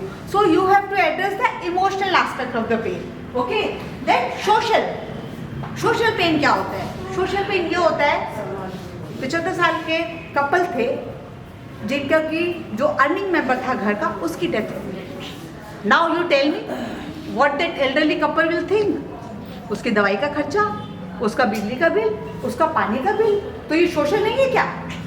पेंशन भी नहीं मिल रही। So that is also a pain. So you need to look into that also. So that is a social aspect, क्योंकि जब वो किसी के पास जा रहा है तो एक डॉक्टर को बड़े ध्यान से चीज़ें सुननी पड़ेंगी। अभी तो मैं सिर्फ बोल रही हूँ। Speaking is silver and listening is gold. So as a good doctor, as a good human being, I need to listen to them. So you need to address the social this thing. Now the next one is the spiritual pain. अब ये spiritual pain क्या होता है? Spiritual pain क्या होता है? जैसा कि मैंने कहा कि सपोज कोई बुजुर्ग इंसान है, सडनली उसको क्या हो गया? स्ट्रोक हो गया. स्ट्रोक यानी कि फालिस हो गया. उससे पहले हम बिल्कुल अपना सारा काम कर रहे थे, एक्टिविटी सारी कर रहे थे हम. अब उसको क्या हुआ? उसका फालिस हो गया, वो अपना डेली का काम नहीं कर सकता. डेली का काम क्या समझते हैं हम सब लोग? अपना जो है ना, ये बड़ी हम टेकन फॉर ग्रांटेड लेते हैं कि मैं तो सारा काम कर रही हूँ, मेरे को तो कभी प्रॉब्लम होगी ही नहीं, तो इसके लिए हम कभी मेंटली प्रिपेयर्ड ही नहीं होते. लेकिन जस्ट इमेजिन, आज हम सारा काम कर रहे हैं, कल हम बिस्तर से उठ नहीं सकते, हम अपना ब्रश नहीं कर सकते. अभी बताया उन्होंने, पार्किंसंस के पेशेंट्स होते हैं, वो बेचारे ब्रश नहीं कर सकते हैं. अगर ब्रश नहीं कर सकते हैं तो अपनी केयर कैसे करेंगे? नहा नहीं सकते. तो ये सारी चीज़ें क्या करती हैं? ये सारी चीज़ें मन के अंदर एंग्जाइटी और ग्रीफ, एंगर, हम गुस्सा होना शुरू हो जाते हैं, अपने आप से ही लड़ने लगते हैं. और अगर घर पे एक दो कोई और छोटे मेंबर्स हुए तो उनके साथ भी होता है ना मनमुटाव. ऐसा कोई घर है जहाँ ज्वाइंट फैमिली हो, मनमुटाव ना होता है. So this fear, anger, fear of, यानी मेरे को छोड़ कर ना चला जाए, अगर छोड़ के चला जाए तो मेरा खर्चा कैसे चलेगा, दवाई कहाँ से आएगी. ये बड़े इंपॉर्टेंट एस्पेक्ट होते हैं. सो इससे क्या होता है? इंसान अपने आप में एकदम गुम सा हो जाता है. कभी कभी इसको कोई ऐसी प्रॉब्लम हो जाती है, जैसे मान लो किसी को कैंसर हो गया, डिमेंशिया हो गया. बता रहे थे ना, डिमेंशिया में आप भूल जाते हैं, दवाई खाई नहीं खाई, बेड पर ही लेटे हैं, बाहर नहीं जा सकते हैं. तो जब इस तरह की लाइफ लिमिटिंग इलनेस हो जाती है तो भी हमारी होप क्या होती है? कम हो जाती है. तो हमें कोई होप दिलाने वाला चाहिए, कोई ये कहने वाला चाहिए, नहीं आप ठीक हो. हम शायद उसके पास जाके ऐसे हाथ ही पकड़ लें उसका, यही काफ़ी होता है दर्द को ठीक करने के लिए. सो फिर कई बार क्या होता है, अरे यार मैं तो कल तक अपना काम कर रही थी, मेरे बच्चे को मेरा काम करना पड़ रहा है. आप सोच सकते हो उसको मेंटल कितना ट्रॉमा होता है. आप अपने आप को इस सिचुएशन में कभी रख के देखिए, then you will realise that shame, that guilt. बुजुर्ग इंसान का डायपर गीला हो रहा है, यूरिन करने के लिए यूरिन तक नहीं जा सकता. आप सोचिए क्या फीलिंग होती होगी. सो ये सारी चीज़ें स्पिरिचुअल पेन के अंदर आती हैं, जो कि सिर्फ एक डॉक्टर को ही नहीं, जो वहाँ पे उसके केयर गिवर्स हैं उसको भी समझनी होती है. क्योंकि जब वो समझ जाएंगे ना एक दूसरे को, जैसे माँ और बच्चे शुरू में एक दूसरे को समझते नहीं है. जब बच्चा पैदा होता है तो माँ और बच्चे आपस में दूध पीने के लिए भी लड़ाई हो रही होती है. देखा है ना, जब बच्चा फीडिंग कर, जब पहली फीड जब माँ देती है बच्चे को तो बच्चा इधर भागता है, माँ इधर फीड करती है, सो एडजस्टमेंट होता है। इसी तरीके से बड़ी एज में भी एडजस्टमेंट होता है, ठीक है। अब आपको ये लग रहा होगा कि ये सारी चीजें हम क्यों बात कर रहे हैं, हम पेन पेन पेन बोले जा रहे हैं। तो ये अब मेन चीज क्या है कि आज से 20 साल पहले हमारी एल्डरली जनरेशन डिफरेंट थी। 60 साल के ऊपर जो लोग थे वो क्या करते थे, अब तो आराम से बैठेंगे, बाहर बैठेंगे धूप में, बाकी लोग काम कर रहे हैं, क्योंकि 60 के ऊपर तो लोग होते ही नहीं थे। लाइफ एक्सपेक्टेंसी कितनी होती थी, 60 ईयर्स। बहुत हो गया किसी का बुजुर्ग तो या तो वो गांव में था, दूर था लोगों के बीच में, या उनके पास होते ही नहीं थे। तो now the senior citizen as आज के सिनेरियो में करीब करीब 14% लोग इस एज से ऊपर आ चुके हैं, जो कि पहले करीब 4-5% हुआ करते थे। तो अब क्या हुआ, सोसाइटी के ऊपर बर्डन बढ़ गया ना, नहीं बढ़ा क्या, हाँ या ना, बढ़ गया ना। तो अब क्या हो गया, ये जो सीनियर सिटीजन वाली एज थी वो 3 ग्रुप से डिवाइड हो गई। एक हो गई 60 to 70 जो कि यंग ओल्ड है, आप यंग ओल्ड है, अब आप ओल्ड नहीं बोल सकते तो यंग ओल्ड है। दूसरा कौन सा है, ओल्ड ओल्ड है, और तीसरा कौन है, वेरी ओल्ड है। So now imagine that situation when a 60 year is taking care of 85 years. मानते हैं इस चीज को? अब अगर 60 साल वाला 85 साल वाले का ध्यान रखेगा तो क्या आप सब लोग ये सोचते हैं कि वो वही ध्यान रखेगा जो एक 35 साल वाला 60 साल वाले का रखेगा? खुद भी तो ओल्ड हो। वेरी गुड, मतलब आप समझ रहे हैं सब लोग, क्योंकि इससे हमारी एज बहुत अच्छी निकल जाएगी, क्योंकि हमें ये अंडरस्टैंडिंग आ गई है that we need to change ourself to decrease the pain. अगर आज मैं ये नहीं समझूंगी कि भाई मैं अगर आज 50 साल की हूँ तो मैं 70 साल की होंगी और 70 साल में मुझे क्या करना चाहिए, आज मुझे टाइम करेंगे। पहले क्या होता था, पहले 60 साल वाला सोचता था ये अब रिटायर हो गया, अपने अपने मन का काम करूंगा, नहीं ऐसे होता था ना, है वो करता भी था, अरे अपने मन का काम करूंगा। और मन का काम करते करते क्या होता था, थोड़ा टाइम निकल जाता था, या तो क्योंकि लाइफ एक्सपीरियंस ही इतनी होती थी, अपनी जो भी है अच्छी सर्विसेज है, हेल्थ हमारी अच्छी इम्प्रूव हो गई है, इन्फेक्शन कंट्रोल हो गया, तो हमारी ये चीज़ भी चेंज हो गई है। तो ये जो मैं आपको ये बता रही हूँ इसका बड़ा इंपॉर्टेंट रिलेशन है इसके साथ। अब जो आज की तारीख की जो जनरेशन है इंडिया के अंदर करीब करीब 14% हो गई है, जो कि हमारी सीनियर जनरेशन हो गई है, यानी कि सीनियर सिटीजन। अब इसकी वजह से क्या हो गया, जब बड़े लोग आ गए तो पेन बढ़ गया। पेन बढ़ने के फिर से वो मल्टीपल कारण मैंने बोले, जैसा कि वो अपना काम नहीं कर पाते, अपना काम नहीं कर पाते, अपना खाना नहीं बना पाते, अगर पेन है उनको तो गिर जाते हैं तो चोट लग जाती है, तो बाहर नहीं जाते। 60 साल का इंसान फिर भी घर से बाहर 10 रिश्तेदारों से मिलके आता था। आज अगर आप इस 80 साल वाले को आप अपने अगर 85 ईयर है उनको बोलो कि माता जी आप थोड़े थोड़े दिन हम लोग घर पे हैं, आप थोड़े दिन रिश्तेदारी में होके आ जाओ, तो क्या है रिश्तेदार भी घबरा जाएगा, और ये भैया ये कहाँ से आ गए, एक तो अपने ही देख अपनी अम्मा देख रहे हैं, दूसरे इनको भी देख रहे हैं, तो रिश्तेदार भी घबरा जाते हैं। It is a very practical thing. अगर आप सब लोग अपने घरों में इसको को रिलेट करेंगे तो ये चीज़ आप पाएंगे कि वो सोचते हैं कि क्या करें। लेकिन अब आप ये भी तो सोचो, जो 50-60 साल का बच्चा है उसकी भी वही लाइफ है, उसकी भी वही, इसलिए भगवान से कभी दुआ मत करो, जो गाना है ना हर कौन से तुम जियो हजारों साल 50 ओ माय गॉड, मुझे तो बहुत घबराहट होने लगती है। बेचारे वो जो यंग बच्चे हैं उनका क्या होगा। Okay, so that is why this is becoming a problem. अब ये सारी चीजें क्या, सोशलाइजेशन बंद हो गया, लोगों का आना जाना बंद हो गया, तो इसकी वजह से क्या हुआ, लोगों की इंडिपेंडेंस खत्म हो गई। किसकी इंडिपेंडेंस, जो ओल्ड लोग थे उनकी भी इंडिपेंडेंस खत्म हो गई, क्योंकि वो बेचारा अपना मन का बना ही नहीं सकता ना, अपना काम ही नहीं कर सकता। तो फिर से क्या हुआ, अंदर फियर, ग्रीफ, सारी चीजें पैदा हो गई। और दूसरा क्या हुआ, लोग जो घर पे थे, जो यंग लोग थे, उनके ऊपर बर्डन बढ़ गया ना बर्डन। और वो बेचारा ऑफिस से बच्चा आया, और ये ऑफिस से आई मैडम, घर घुसते ही बेटा दांत में दर्द हो गई है। अब वो तो बेचारी थकी हुई आई थी, वो जो बुजुर्ग जो अंदर था उन्होंने तो पूछा ही नहीं, बेटा तुम्हारा दिन कैसा रहा, क्या किया। अंदर घुसते ही इनको भी अंदर घर जाते ही घबराहट होने लगेगी, भैया घर जाएंगे तो पता नहीं अब कौन सी मुसीबत शुरू हो जाएगी है।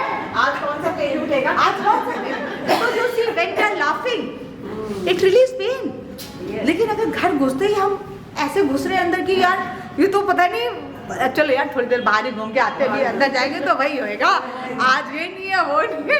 सो इससे क्या हुआ, दोनों का बर्डन बढ़ गया। जो केयर गिवर्स हैं वो भी बड़े इंपॉर्टेंट है ना। अभी से पहले क्या 10 साल पहले क्या होता था, घर में किसी के बुजुर्ग माँ बाप है, जो भी रिश्तेदार आते थे, अच्छा आपने ध्यान नहीं रखा, बाजी शुरू हो जाएगी, इसने मेरे को डॉक्टर को नहीं दिखाया, ये हो नहीं है, तो वो आके देखो यार कैसे रखते हैं, कैसी बहू है, और बहू की तो हो गई जय जय, है ना, बजाय इसके भाई कोई बुरा मत मानना इस चीज को, कोई पर्सनल नहीं करना, आई एम नॉट मतलब आप समझिए ना, आप सब लोग सोच सकते हैं। देखिए अगर आपके घर में भी आप जस्ट इमेजिन करो, आपके घर 100 साल के पिताजी होते हैं, मेरी भी फ्रेंड है, गाइड फॉर दिस फ्रेंड, उनके फादर 102 इयर्स के थे, 102 इयर्स, फिर 105, अब 100 के बाद कभी ना कभी मैंने सुना 102 साल में दोबारा दांत आ जाते हैं, बाल आ जाते हैं, दोबारा जवानी आ जाती है।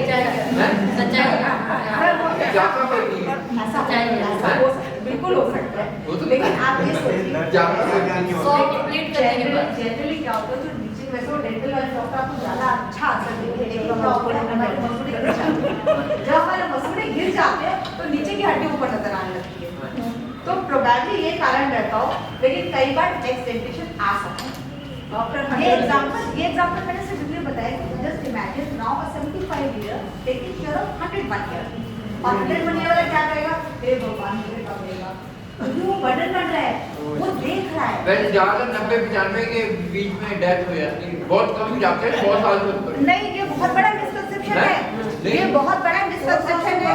जो सडन डेथ्स होती है, इनमें आपने जो सडन डेथ्स होती है, सडन डेथ्स का मैक्सिमम इंसिडेंस होता है 50 साल। आप पूछिए क्यों होता है? 50 साल का इंसान बाहर भी रहता है, घर में भी रहता है, घर की स्ट्रेस भी होती है, बाहर जाएगा तो ट्रैफिक मिलेगा, कुछ होएगा। 50 साल के बाद सडन डेथ का इंसिडेंस है वो हमारा बहुत कम होता जाता है। आवाज आ रही है सबको? मौजूद है? मैं रिकॉर्डिंग में नहीं आ रही। Okay. So after the age of 50 years, हाँ यार मुझे माइक पे आता नहीं, मैं तो ऐसे अच्छा बोलते हैं, वेरी क्लियर वॉइस आ रही है आवाज, we have to be clear, ठीक है। सो इनिशियली 50 इयर्स तक सडन डेथ का इंसिडेंस हमेशा ज्यादा होता है, चाहे वो कार्डियक डेथ हो, चाहे वो स्ट्रोक की वजह से हो, चाहे वो आने जाने की। 50 साल की उम्र के बाद से हमारा कद नीचे गिरने लगता है, और 80 साल के बाद तो ये कम हो जाता है चांसेस कि 50 साल से ज़्यादा जल्दी सडन डेथ होगा, क्योंकि इंसान मूव नहीं करना, इंसान की रिक्वायरमेंट्स कम हो गई है ना।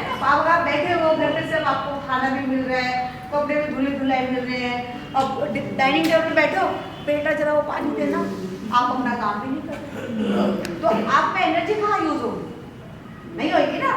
So chances of sudden death keeps on decreasing as you grow old. Then people start waiting. भगवान कब उठाएगा? अभी 100 years से 102 years तक जो पानी नहीं पी सकता उसका जीना ठीक नहीं है ना, अपने आप वो कोई तो काम वो तो लाइफ की ना टर्मिनल स्टेज हो जाती है। जब पानी नहीं पीना, पेशाब नहीं जाना, वो टर्मिनल पेशेंट कहलाता है, यानी कि लास्ट 1 साल ही रह गया उसके जाने का, 1 साल लग जाता उसके बाद भी सर नहीं कह रहा 10 साल 20 साल उनकी रिक्वायरमेंट नहीं है ना, इंसान बिस्तर पे लेटा हुआ है, तो लेटा हुआ तो क्या चाहिए, हमारे शरीर के अंदर इतनी शक्ति है कि वो यूज कर सकती है, और बाकी तो हम खिलाते रह गए, बाबूजी मुंह खोलो थोड़ा सा खा लो, और नहीं तो आजकल क्या हो गया, ट्यूब डाल देंगे। So do we really need all these things at the age of 100 years or 90 years? Do we need to say that at one fine day we have to say goodbye and we have to live that, see the life what he has lived. So death, हमें अपने आप को माननी है कि death बड़ा natural process है, और अगर डेथ नहीं होएगी तो लाइफ को एंजॉय नहीं कर सकते। जो लाइफ है उसको सेलिब्रेट करना है, गुड बाय कहना है, अच्छे कहना है। सब लोग घर में शादी की तैयारी करते हैं, बच्चे पैदा होने की तैयारी करते हैं, क्या हमें से कोई भी बात करता है कि हमें कैसे मरना है? नहीं करते। क्यों नहीं करते भाई? जो हम इस एज में आ गए, जब हम शादी के एज में आते हैं, 10 लड़कियां देखो ज्यादा बीमार हो तो मरने की ख्वाहिश करता है, ज्यादा बीमार बहुत ज्यादा, लेकिन कभी कि मैं ये सोचूं कि बेटा जब मैं मरने लगूं तो मुझे ये करना है, मुझे वेंटिलेटर पे नहीं डालना है, क्या मैंने अपने सारे काम पूरे कर लिए। इसको सबको एडवांस डायरेक्टिव्स कहते हैं। क्या कहते हैं? Advance directives. Nowadays we plan for advanced directives that when we are young, when I am 30, because I don't know, I am going out, I may have an accident, I may die. So have I completed my, ये भी आज मैं आपसे last बात करूँ, कल मैं नहीं हूँ। So I should be very clear because I have achieved everything. I should have done my bank things, I should have done my household things. मेरे को जो जिसको करना है करके, because अपने को नहीं पता, किसको सबको एडवांस। डेथ तो अचानक ही हो जाती है, आला इसलिए काम करके रखना है, इसलिए तो काम करके रखना है। कितने झगड़े हो जाते हैं सर, डेथ पे कितने झगड़े हो जाते हैं सर, क्योंकि बापू ने, माँ बाप ने 90 साल तक किसी को क्लैरिटी नहीं दे रखी। बच्चे आपस में भाई बहन लड़ जाते हैं, अब आप आते जाते रोज एग्जाम्पल एग्जैक्टली, बिल्कुल सही कह रहे हैं। So why don't we do our work today? आप क्यों नहीं सोचते भाई, अपना काम करो। बहुत कम मिलेगा, चांसेस में बहुत कम मिलेगा। लेकिन बहुत सारे लोग होते हैं। देखिए सर ऐसा है ना कि अगर अभी मान लो सपोज आपका एग्जाम्पल, अगर आपने आज पे बात करी कि बेटा ऐसा है कि मैंने आपने सब कर दिया, I am satisfied. Now whatever I have, I want to plan for it. आप सपोज कहते हैं कि ऐसे ऐसे करना, तो घर पे सबसे पहले तो वाइफ बोलेगी क्या हो गया भैया, बहकी बातें कर रहे हो? नहीं बोलेंगे ऐसे, अरे बहकी बात क्या कर रहे हैं? बिल्कुल सही कर रहे हैं। जब शादी की आप 4 साल पहले जब बच्ची पैदा होती है, भैया इसके लिए दहेज के लिए पैसे इकट्ठा करके रखना, शादी करनी है। और लड़के की पढ़ाई करनी है, ऐसे होता है ना। लड़की के लिए नहीं बोलते इसको इंजीनियर बनाना है, डॉक्टर बनाना है। लड़की की शादी करनी है, लड़के को इंजीनियर बनाना है। खैर ये भी सोच बदलनी पड़ेगी। I think we are drifting away from the topic. मेरे कहने का मतलब है death is a event which is to be celebrated, and we should know that this is going to happen. अरे पेड़ के ऊपर से पुरानी पत्ती नहीं गिरेगी तो नई पत्ती कैसे आएगा? So please, ये जो एज है ना, इस एज पे ही नहीं, इससे पहले enjoy till you are there, make others happy, है ना।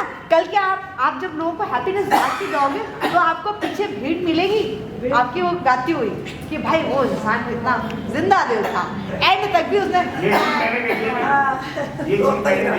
हमारे ताऊ जी थे, वो अपने लिए सब कुछ करके गए थे, यहाँ तो करके बैठे हैं।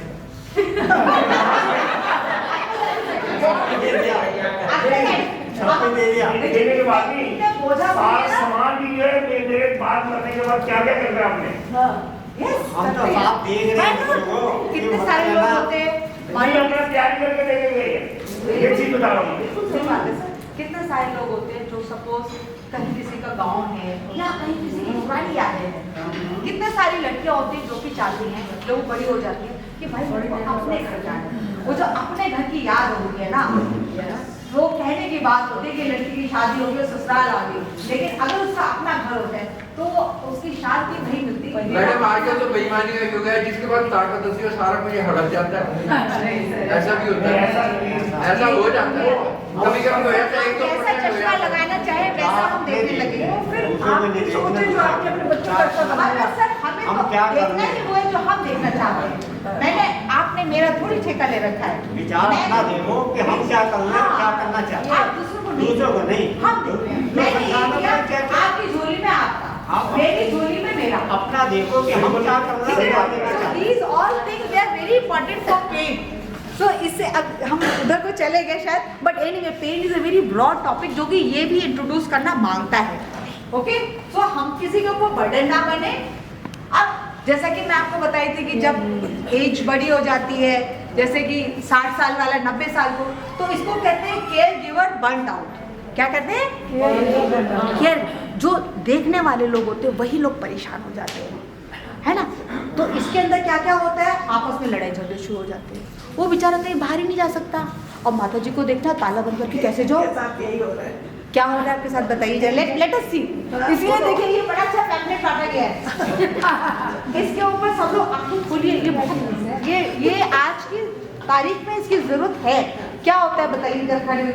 हमारा सेशन में इंटरेक्टिव है, तो it is not a one way talk experience.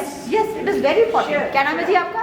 Kiran ji, बताइए किरण जी। ये बर्नड आउट सिंड्रोम के बारे में मैं कभी नेक्स्ट स्लाइड खोली नहीं है। अच्छा आपने खोल दी, चीटिंग कर ली।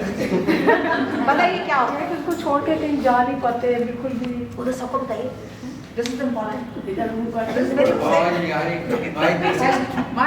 ये लीजिए मैम, किरण जी लीजिए माइक, बताइए क्या हो रहा है? पास पूछे कर लो। हाँ ये है कि बड़े बुजुर्गों को छोड़ के हम कहीं भी नहीं जा पाते बिल्कुल भी, बहुत केयर करनी पड़ती है। अपनी इच्छाएं मर जाती हाँ, हैं। अपने आप को भी, हाँ अपने आप को भी, कभी तो अपनी इच्छाएं को भी मारते 50 साल के हो गए घूमने फिरने के, कहीं भी जाऊँ तो उनको ये होता है कि ये जाए, अगर दिन में सुबह जाए शाम को वापस आ जाए। It's true. Yes.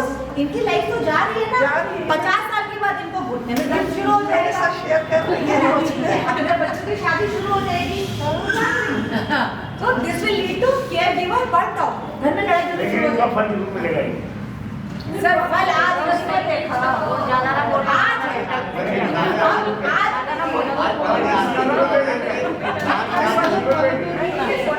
इंसान क्या सोचता है ये बात बता, बात ये हो रही है इंसान क्या सोचता है। ये जो जनरेशन है ये बड़ी यूनिक जनरेशन है। हम लोग जो है बहुत पीड़ित नहीं है, हाँ हम लोग बड़े एक्सपीरियंस हो जाएंगे और सोने के जैसे निकल के आएंगे तो बच्चों के साथ बड़े आराम से रह पाएंगे। तो इसी को कहते हैं care giver burned out. Care giver burned out मतलब आप थक जाते हो और सब लोग आपसे, अगर आप चले भी गए किसी दिन तो बोले अच्छा देखो वो छोड़ के चली और अम्मा को तो बुखार हो रखा था, वो चली गई अपनी माँ को देखने। अरे भाई अपनी माँ को भी देखना जरूरी है, आगे जानेंगे है ना। सो this is called care giver burned out. तो इसका भी अपने को ध्यान रखना होता है। इससे क्या होता है, फिर से लड़ाई झगड़े शुरू हो जाते हैं, लोगों का खाना पीना बंद हो जाता है। अब इसको कैसे बना सकते हैं, इसको कैसे ठीक कर सकते हैं? Because this will also add to pain. आप प्लीज़ वही करिए जो आप कर सकते हैं, नहीं कोशिश करिए। 50 साल की उम्र में आप सोचो अम्मा को नहलाना भी है, धुलाना भी है, सारे ध्यान भी रखना है, आप नहीं कर सकते। सो आस्क फॉर हेल्प अर्ली। आप इससे पहले कि आप थके चूर हो जाओ और दिमाग में अंदर कश्मकश चलती रहे, उससे पहले आप अगर हेल्प ले सकते हो तो हेल्प 2-3 तरीके से ले सकते हो। एक तो अगर फाइनेंशियल बर्डन नहीं है तो हम असिस्टेंट रख सकते हैं, है ना। बुजुर्ग लोग हैं, स्ट्रोक हो गया, घर पे कैंसर हो गया, अब कैंसर में कई बार 6 महीने भी लग जाते हैं, कई बार साल भर भी लग जाता है, कई बार फालिस की बीमारी होती है। अब इंसान ऐसे लेटा हुआ है, कुछ भी नहीं कर सकता, हमने को नहीं पता, 2 साल 3 साल 4 साल। सो ask for help, you can keep a help. दूसरा rotation of the patient. This is very important. If you have got 4 brothers sisters, it doesn't matter whether you have a sister or you have a brother. जो भी इस तरह का couple है या इस तरह के लोग हैं, उनको रोटेशन कर सकते हैं, और नहीं तो रोटेशन से बाकी लोगों को बुला सकते हैं। क्योंकि बड़े लोगों की भी, अगर हम बड़े लोगों की तरफ से सोचें, उनको भी उस जगह ज़्यादा अच्छा लगता है जहाँ की वो चीज़ें जानते हैं, है ना। कई बार लोग बोलते हैं ना 90-90 साल के, दिवाली मेरे से बात करती हैं, मेरी तो वाइफ यहाँ थी। तो एक्चुअली ये भी ना डबल एजेड चीज़ है। Double aged in the sense, इसीलिए हमें कभी किसी घर से चिपक के नहीं रहना चाहिए। घर क्या चीज़ें धरती से चले जाते हैं, हम घर पे चिपक के रह जाते हैं, ये मेरा घर, ये मेरा बिस्तर, ये क्या है, कुछ नहीं है। So go for a frequent change. ये अपनी हैबिट यंग एज से ही बनाना शुरू करें। देखो अगर मैंने आज यंग एज पे अपने आप को चेंज नहीं किया ना, so do you think I can change myself at 60 years? No, it will be very difficult for me. So start changing yourself. तो अपने आप को शुरू से इसके हिसाब से ढालना, अपने आप के गोल सेट करना कि भाई मैं इतना कर सकती हूँ, उसके आगे करने में बहुत प्रेशर लगता है, मेरे मेंटल चेंजेस ना हो, इसलिए हम ये नहीं करें। दूसरा क्या है, ब्रेक्स लेना। ब्रेक लेना, हॉलीडे में जाना, आप अपने सिस्टर को बुलाइए, किसी को। अभी जो अनुग्रह भाव है, यहाँ पे क्या होता है, यहाँ पे एक्टिविटीज होती है अल्टरलीज के लिए होती है ना। देखो कितना अच्छा विचार है इसको खोलने के पीछे। ये एक ऐसा सामुदायिक केंद्र है जहाँ पे कि सब लोग अपना जब तक काम खत्म कर लिया, बड़े लोगों ने काम खत्म कर लिया, यहाँ इकट्ठे हो लिए, बातचीत कर लिए एक दूसरे से, और नहीं तो कितनी सारी एक्टिविटीज होती रहती है। तो आप नया नया सोचते हो, नए लोगों से मिलते हो, आपकी बात जो मन है उसको शेयर करते हो, कोई बात करने वाला मिलता है। मैडम हमने फैशन शो किए हैं, बहुत इम्पोर्टेंट है, वॉक की है, डांस किए हैं। This is very very important. और बड़े लोगों के लिए भी कर सकते हैं भाई, क्योंकि उनको ये फील करना कि मैं हूँ and I am the best, है ना। अगर मेरे दांत नहीं है कल, तो it is not like that कि ओह मेरे तो दांत ही नहीं। अरे दांत नहीं है तो क्या हो गया, मेरी स्माइल तो है। It is the smile which will matter. बेटा ना कल के मैं भी बूढ़ी होंगी, झुर्रियाँ पड़ेंगी, बाल सफेद होंगे, कोई बात नहीं, उतना फैशन है। लेकिन जो भी एजिंग के साथ ग्रेसफुली आएगा हम उसको लेंगे। हम ये नहीं सोचेंगे कि अब दांत गिर गए, बेटा अब तो मैं बुढ़ी लगी। मैं जैसी भी हूँ, बच्चा अपने आप को एडमायर करता है। जब हम यंग होते हैं अपने आप को एडमायर करते हैं, तो why not to admire the age. बहुत कम लोग होते हैं जो उस लेवल तक पहुँचते हैं ना। So we are the lucky ones, so we should feel happy about it. So इस तरह के केंद्र जो सामुदायिक केंद्र होते हैं या डे केयर सेंटर्स होते हैं, पीछे से भाई कोई आवाज़ नहीं आ रही तो ये बड़े इंपॉर्टेंट होते हैं। ये आप लोगों ने शुरू किया था इसको, दिस सेंटर मैडम आप अच्छा हाँ अच्छा आप मैम शुरू किया था। शी इज द चेयरपर्सन, बहुत अच्छी बात है, she is so very good and I think सब लोगों को सो इंफॉर्मेटिव वैसे मैं तो पहली बार आ रही हूँ, लेकिन मुझे ये कंसेप्ट ही बहुत अच्छा। दूर रहना और ये सोचना कि ये नहीं करना चाहिए, क्योंकि एजिंग तो सबको होनी है। Ageing is a universal process. कोई सोचे मेरे को एजिंग नहीं होगी तो ये तो गलत सोच है ना। एजिंग किस तरीके से आएगी ये कहना बहुत मुश्किल है। मुझे नहीं पता मेरी एजिंग कैसे आनी चाहिए। हो सकता है मेरे को एक दिन स्ट्रोक हो जाए, लेकिन मैं फिर ये नहीं कह सकती अरे मैं तो 90 साल पे बिल्कुल फिट ही जाऊँ, उनको देखो मिसेस वर्मा को, वो तो 60 साल की ऐसी हो गई। We should not compare because ageing is a heterogeneous यानी कि सबको अलग अलग तरीके से। आज आप बिल्कुल फिट एंड फाइन है, हो सकता है आपके दोस्तों को प्रॉब्लम हो। तो ये सबको अलग अलग तरीके से आनी है। जिसको भी जैसे भी एजिंग आनी है उसको हमें अपनाना है, एक्सेप्ट करना है, ठीक है। फिर दूसरा, एज कोई डिजीज नहीं है भाई, बीमारी थोड़ी है। अरे भैया अब तो हम बुढ़े हो गए, आप क्या, अरे बुढ़े क्या हो गए? It is my good luck. Yes, imagine अगर मैं 20 साल की चली जाती, ये तो बहुत कम लोगों को मिलता है कि इस एज तक पहुंचे। तो ये तो हमारा अपने आप में भाग्य है। मैं सौभाग्य हूँ कि मेरी वो एज है। So age is not a disease, so don't take it as a disease. Something will come along with and we will deal with that effectively. Then Ratan Tata को देखो, Ratan Tata is 82 years of age. He is 82 years. Why is he so energetic? personality Why? wise. Because he is keeping himself busy. हर दिन कुछ काम है, इसीलिए हम सब लोगों को कुछ टास्क सुबह उठ के सोचना चाहिए। आज हमने दूसरों के लिए क्या करना है। एक तो अपना काम करना होता है, एक दूसरों के लिए क्या करना हमने। सो जिस दिन हम ये सोचते हैं कि आज हमने दूसरों के, अगर आपकी माता जी दिन में आपके लिए मटर छील दिया, साग छील दिया, तो शाम को आप कितने खुश हो? नहीं खुश होगे? क्यों भाई? बड़ी खुशी होती है। बड़े बुजुर्ग लोग घर में क्या करते हैं, बेटा साग लिया, बाजार से एक साग लेके आ गया, तो दूसरे ने साफ कर दिया। उसमें काम वाली भी कर सकती है साफ, लेकिन वो जो घर का इंसान करेगा उसमें कितना प्यार होगा। और प्यार और एक दूसरे के लिए अटैचमेंट, रेपो बिल्डिंग। दूसरा अपने आप ही सोचेगा अरे देखो बाबू ने कितना अच्छा साफ कैसा है, बड़े प्यार से बनाएगा। और जब हम प्यार से कोई चीज करते हैं तो अच्छी होती है। अच्छी नहीं होती तो भी अच्छी लगती है, क्योंकि हमारा दिमाग तो स्टीयरिंग मुड़ गया है ना। So it is very very important. So ageing जो है सक्सेसफुल होनी चाहिए till life is there. Till life is there, we don't know when it will come, death we don't know, but जब तक लाइफ है तब तक हम उसको सेलिब्रेट करेंगे। सो उसको जीना ही जीना है। इसीलिए बेस्ट प्लेस जो है सबके लिए क्या है, ओल्ड एज के अंदर घर।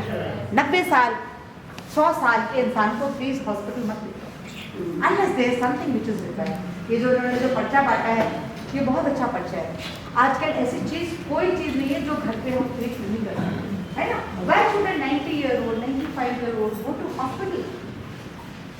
है डू यू वांट कि हम आईसीयू के बेड के अंदर पड़े हो, ना शीशा दिख रहा हो, ना सूरज दिख रहा हो, ना नियर एंड डियर दिख रहे हो? कितना बुरा लगता है ना, नहीं। सो बेस्ट प्लेस जो है हम सब बड़े लोगों के लिए घर है, कि हम घर की सराउंडिंग्स में ही जो बेस्ट पॉसिबल चीज होगी वो हम लेंगे और अपने नियर एंड डियर के बीच में रहेंगे। इससे बढ़िया कोई जगह नहीं होती। एक बात सिर्फ ये सॉन्ग ही कहना चाहूंगी, क्योंकि ऑलरेडी मैं तो वैसे भी गाने बहुत गाती हूँ भाई, बताइए। और वैसे भी आपको देखो आप रैप के ऊपर जाएंगे सुनाइए। जिंदगी एक सफर। सब गाइए मेरे साथ।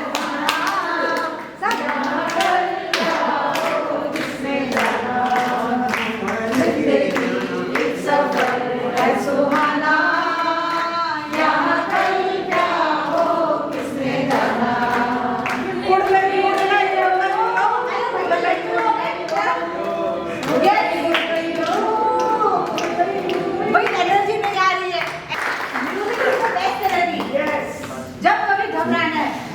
में होता रे ना घबराना प्यारे, अगर तू हिम्मत मारे तो होने वाली हारे। So music is very good. Everybody must sing and everybody is a very good singer. कोई बोलता है गाना अच्छा नहीं तो कोई बात नहीं, हम अपने लिए गा रहे हैं ना, तो गाना जरूरी है। ओके, तो मैंने बहुत अच्छा गाना गाया। अब ये तो गाने की बात हो गई, यहाँ तक हमारी एजिंग की बात हो गई। अब पेन के लिए जो मैनेजमेंट शुरू होता है वो कम्युनिकेशन बड़ा इंपॉर्टेंट होता है। कम्युनिकेशन जब नहीं होता तो पेन भी बढ़ जाता है। और ये कम्युनिकेशन कैसा होता है? एक दूसरे से बातचीत करने का तरीका। वो डॉक्टर के साथ भी हो सकता है, जब हम डॉक्टर की क्लिनिक में जाते हैं, वो घर पे भी हो सकता है। बहुत सारे घर पे जो प्रॉब्लम्स होती है वो कम्युनिकेशन नहीं होता है, इसलिए होती है। कम्युनिकेशन कैसे हो सकता है? बात करके हो सकता है, मैं आपसे बात करती हूँ, बगैर बात करे भी कम्युनिकेशन हो सकता है। आपको मुझे कैसे देखा, पेशेंट अंदर आया, हमने उसको सिंपल स्माइल किया, मैंने पेशेंट एंटर द क्लिनिक, अगर हमने उसको देख करके ग्रीट या बोला नहीं हमने, लेकिन हमने उसको आंखों से देखा, कितना अच्छा लगता है उसको। दूसरा, यहाँ डॉक्टर बैठा हो, पेशेंट बैठा है, डॉक्टर साहब अरे भैया इसको देखते लो, वो घर से चल के आया है, आपको बात करने आया है, आपको सुनने आया है, अपनी बात सुनाने आया है। बड़ा इंपॉर्टेंट है ना। तो verbal communication, non verbal communication. हाँ जी, दवाई से ज्यादा दवाई से बिल्कुल सही कहा। दवाई देखिए सर ऐसा है, हम दवाई डॉक्टर की एक स्माइल पेशेंट के लिए बहुत अच्छी होती है। डॉक्टर की एक स्माइल पेशेंट के लिए बहुत अच्छी होती है और मेडिसिन का काम करती है। बिल्कुल सही कह रहे हैं। हो सकता है किसी को इमोशनल पेन था ना, वो 50% तो उसी से ठीक हो जाता है। 50% जब डॉक्टर की क्लिनिक से मरीज जाए तो मुस्कुराता हुआ जाए। दर्द है, बिल्कुल सही बात है।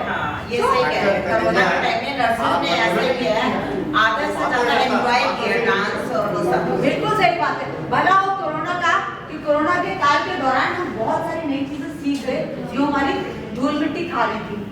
घर में एक दूसरे से बात तो करने लगे, नहीं तो सब लोगों के घरों में अलग अलग कमरे में लोग बैठे होते थे, अलग अलग टीवी चल रहे होते थे। हम लोग 35 रेसिपीज करी, एक दूसरे को जाए ना, लोगों ने गार्डनिंग शुरू करी। जो बच्चे हमारे पास बैठते नहीं थे वो भी टाइम से हमारे पास बैठते बहन बाबूजी लोग, बूढ़े लोग कितने खुश हो गए, अरे पूरे दिन घर भरा हुआ है। कोई किसी ने तो दर्द की कंप्लेंट नहीं करी, दर्द ठीक हो गया ना, मैंने तो दवाई नहीं दी, दर्द तो ठीक हो गया। कोविड टाइम में बहुत सारे पुराना जमाना बात। मुझे तो याद नहीं कि मैंने किसी मरीज को एडमिट किया हो, क्योंकि तब कोविड टाइम था, डॉक्टर्स भी हॉस्पिटल नहीं जा रहे थे, टेलीमेडिसिन बहुत ओनली ऑप्शन, टेलीमेडिसिन के थ्रू। और आजकल तो उससे वीडियो कॉल की शुरू हो गई थी, डॉक्टर की पेशेंट शक्ल देख लेता है और पेशेंट डॉक्टर की देख लेता है, तो एक ना रेपो बिल्डिंग हो जाता है ना।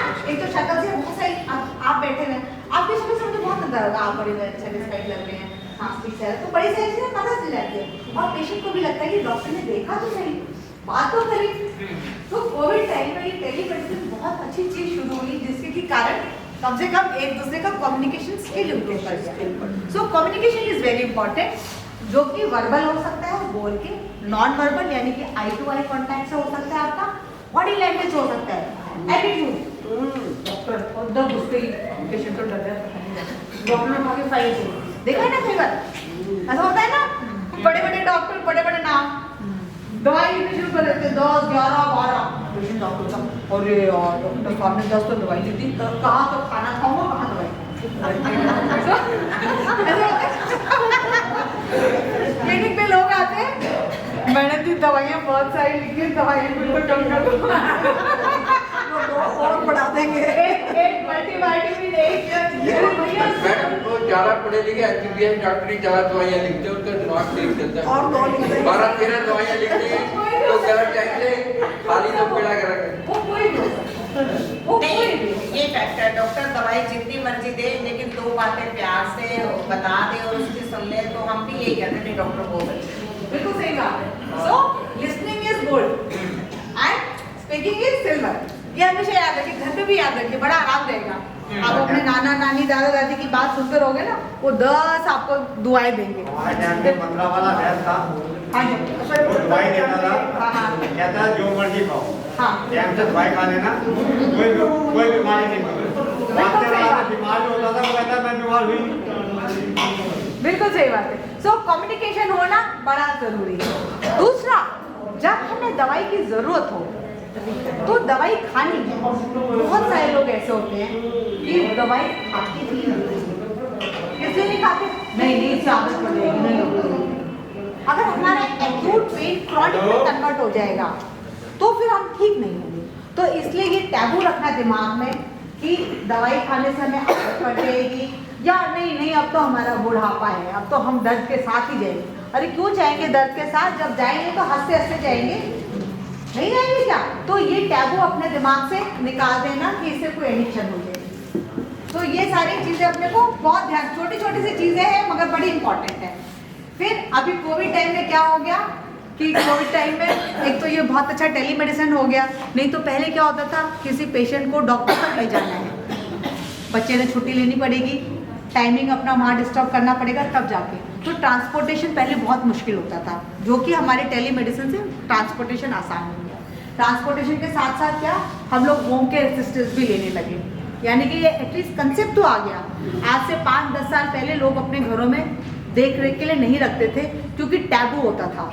लोग सोचते थे देखो भैया ये तो माँ की भी देखभाल नहीं कर पाता, बस माँ भारी पड़ गई, बाप गया और माँ भारी पड़ गई, देखा उसको बुला के रख लिया, जो कोई बात हुई। तो ये टैबू भी था। तो इसलिए आजकल हम लोग जल्दी से हेल्प ले लेते हैं जिससे कि हम अपने आप में अच्छे रहेंगे। अब आगे हमारे पास दवाइयों और सब की बात, थोड़ी सी दवाइयों के बारे में बात करेंगे। बाकी हम सारी क्या करेंगे, फिजिकल फिटनेस की क्या इम्पोर्टेंस है, स्पिरिचुअल, योगा, मेडिटेशन। आज की तारीख में ये चीज़ें बहुत ज़रूरी है क्योंकि हम एक दूसरे से कम्युनिकेट नहीं कर रहे हैं ना। सो इस चीज़ की एम्फेसिस को री एम्फेसाइज करना कि लुक दिस इज इम्पॉर्टेंट, तो इसके बारे में बात करेंगे। एक्सरसाइज क्यों इम्पॉर्टेंट है और ऑल्टरनेटिव मेडिसिन। ऑल्टरनेटिव मेडिसिन मतलब जैसे एक्यूपंक्चर है, एक्यूप्रेशर है, ये चीज़ों का भी रोल होता है। Okay, so don't say no to these things are helpful. I think इसके लिए भी 1-2 लेक्चर्स हुए हैं, इन्होंने बहुत अच्छे से वेल ऑर्गेनाइज करा है। पूरा का पूरा करिकुलम में देख रही थी, इसमें सारी चीज़ों के बारे में आप लोग को जानकारी दी है। आई थिंक कल एक्यूपंक्चर बताया गया था, कुछ समझ में आया उसमें नहीं आया। सो इफ इट इज कोई भी चीज़ अगर सही तरीके से सिलेक्ट करेंगे और सही तरीके से उपयोग करेंगे तो इफेक्टिव होगी ही होगी। अब किसी की हड्डी टूटी है, एक्यूपंक्चर लगा दे तो कैसे काम करेगी? तो सही चीज़ का सही जगह इस्तेमाल करना ये बड़ा जरूरी है। अब बड़ी एज में क्या होता है, पेन के साथ साथ किस तरह की दवाइयाँ हम प्रेफर करते हैं। जब उम्र बड़ी हो जाती है तो सबसे पहली चीज़ इस चीज़ का ध्यान रखना होता है कि किसी भी इंसान की नंबर ऑफ दवाइयाँ बहुत ज़्यादा नहीं है, क्योंकि जब दवाइयाँ 10-12 होती हैं वो अपने आप को दर्द करा कर देती है, उसको खाने की टेंशन, एंग्जाइटी शुरू हो जाती है। ये भगवान अभी लंच में ये खाइए, ब्रेकफास्ट में ये है, डिनर में इतनी खानी पड़ेगी, खाना खाओगा। तो पॉलीफार्मेसी, बहुत सारी दवाई की जरूरत नहीं होती है। जो बेसिक दवाइयाँ हैं, यानी कि अगर शुगर कंट्रोल की दवाई तो शुगर कंट्रोल की दवाई एसेंशियल है, लेकिन शुगर कंट्रोल के साथ भी आपको अपनी डाइट और एक्सरसाइज रखनी है। शुगर का 3 ट्रीटमेंट होते हैं, एक होता है एक्सरसाइज, एक होता है डाइट, तीसरा हिस्सा होता है दवाई। जो लोग ईमानदारी से डाइट और एक्सरसाइज में कंट्रोल रखते हैं उनकी शुगर की दवाइयों की रिक्वायरमेंट भी ठीक।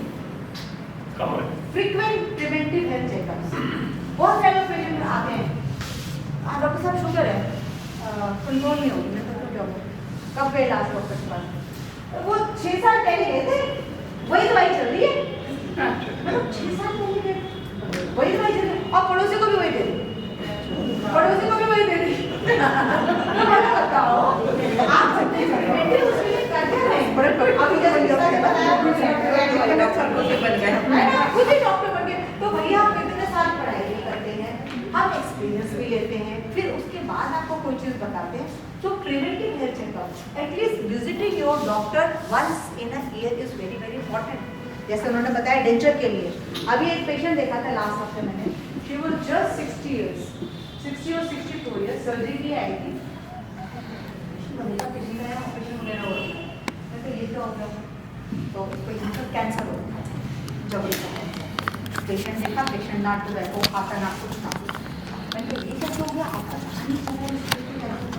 डॉक्टर साहब ने रिटायर हो रही थी, सोचा मैं अपना जब चेक करा उसने कभी अपना डेंटल चेकअप नहीं कराया, डेंचर लगा हुआ था। मैंने कहा ना डेंचर रोज रात को निकालने हैं, बड़ी छोटी सी बात बताई लेकिन बहुत इंपॉर्टेंट बात है। और ये इंसिडेंस मैंने आपको इसलिए बताया क्योंकि ये पेशेंट मैंने भी लास्ट वीक देखा। She is a lady which is retired from sale manager post. Just imagine retirement के बाद उसने सोचा मैं रिटायर से पहले बिल वहीं से हो जाएगा ना, डेंचर निकाला और डेंचर के नीचे छाला। तो अगर वो डॉक्टर के पास, डेंटिस्ट के पास अगर फ्रिक्वेंट विजिट जो भी था, साल में एक बार तो वैसे भी जाना ही चाहिए कम से कम, अगर वो गई हो तो डॉक्टर डेंचर निकाल के देखता, डॉक्टर पूरा चेकअप करता और आपको वो स्टेज होने के पहले ही आपको बता देता कि मैडम ये है। सो डॉक्टर का रोल सिर्फ दवाई, ज़रूरी नहीं है डॉक्टर हर बार दवाई दे।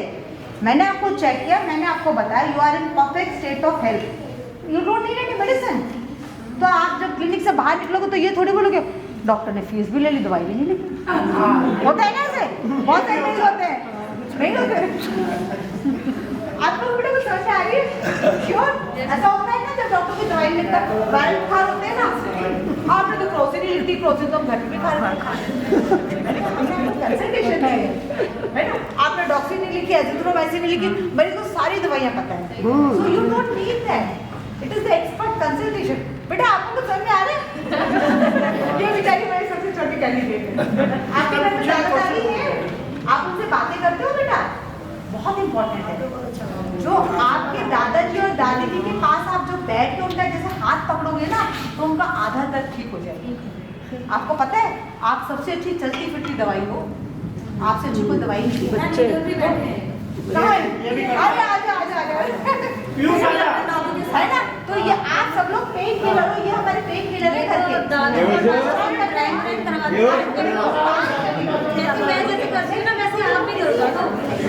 तो आपको इन बच्चों का हाथ पकड़ना है ना, ये बच्चे आपका सहारा बन रहे हैं और ये बच्चे आपके साथ बहुत खुश हैं क्योंकि इनके मम्मी पापा पास आई हुई है, ठीक है ना।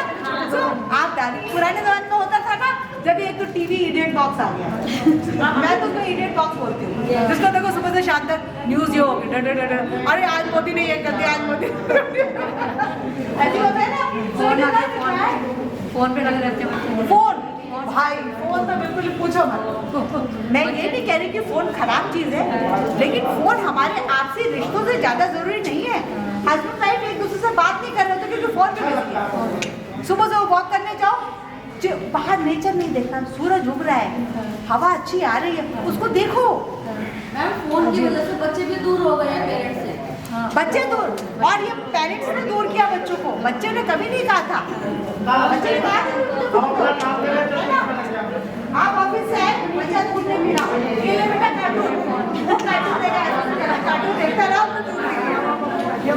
अब ना तो दूध का मजा आया ना पहले दूध बच्चे का दूध पिलाना, तो we are not building relation नहीं अभी पहले तो ये आपसे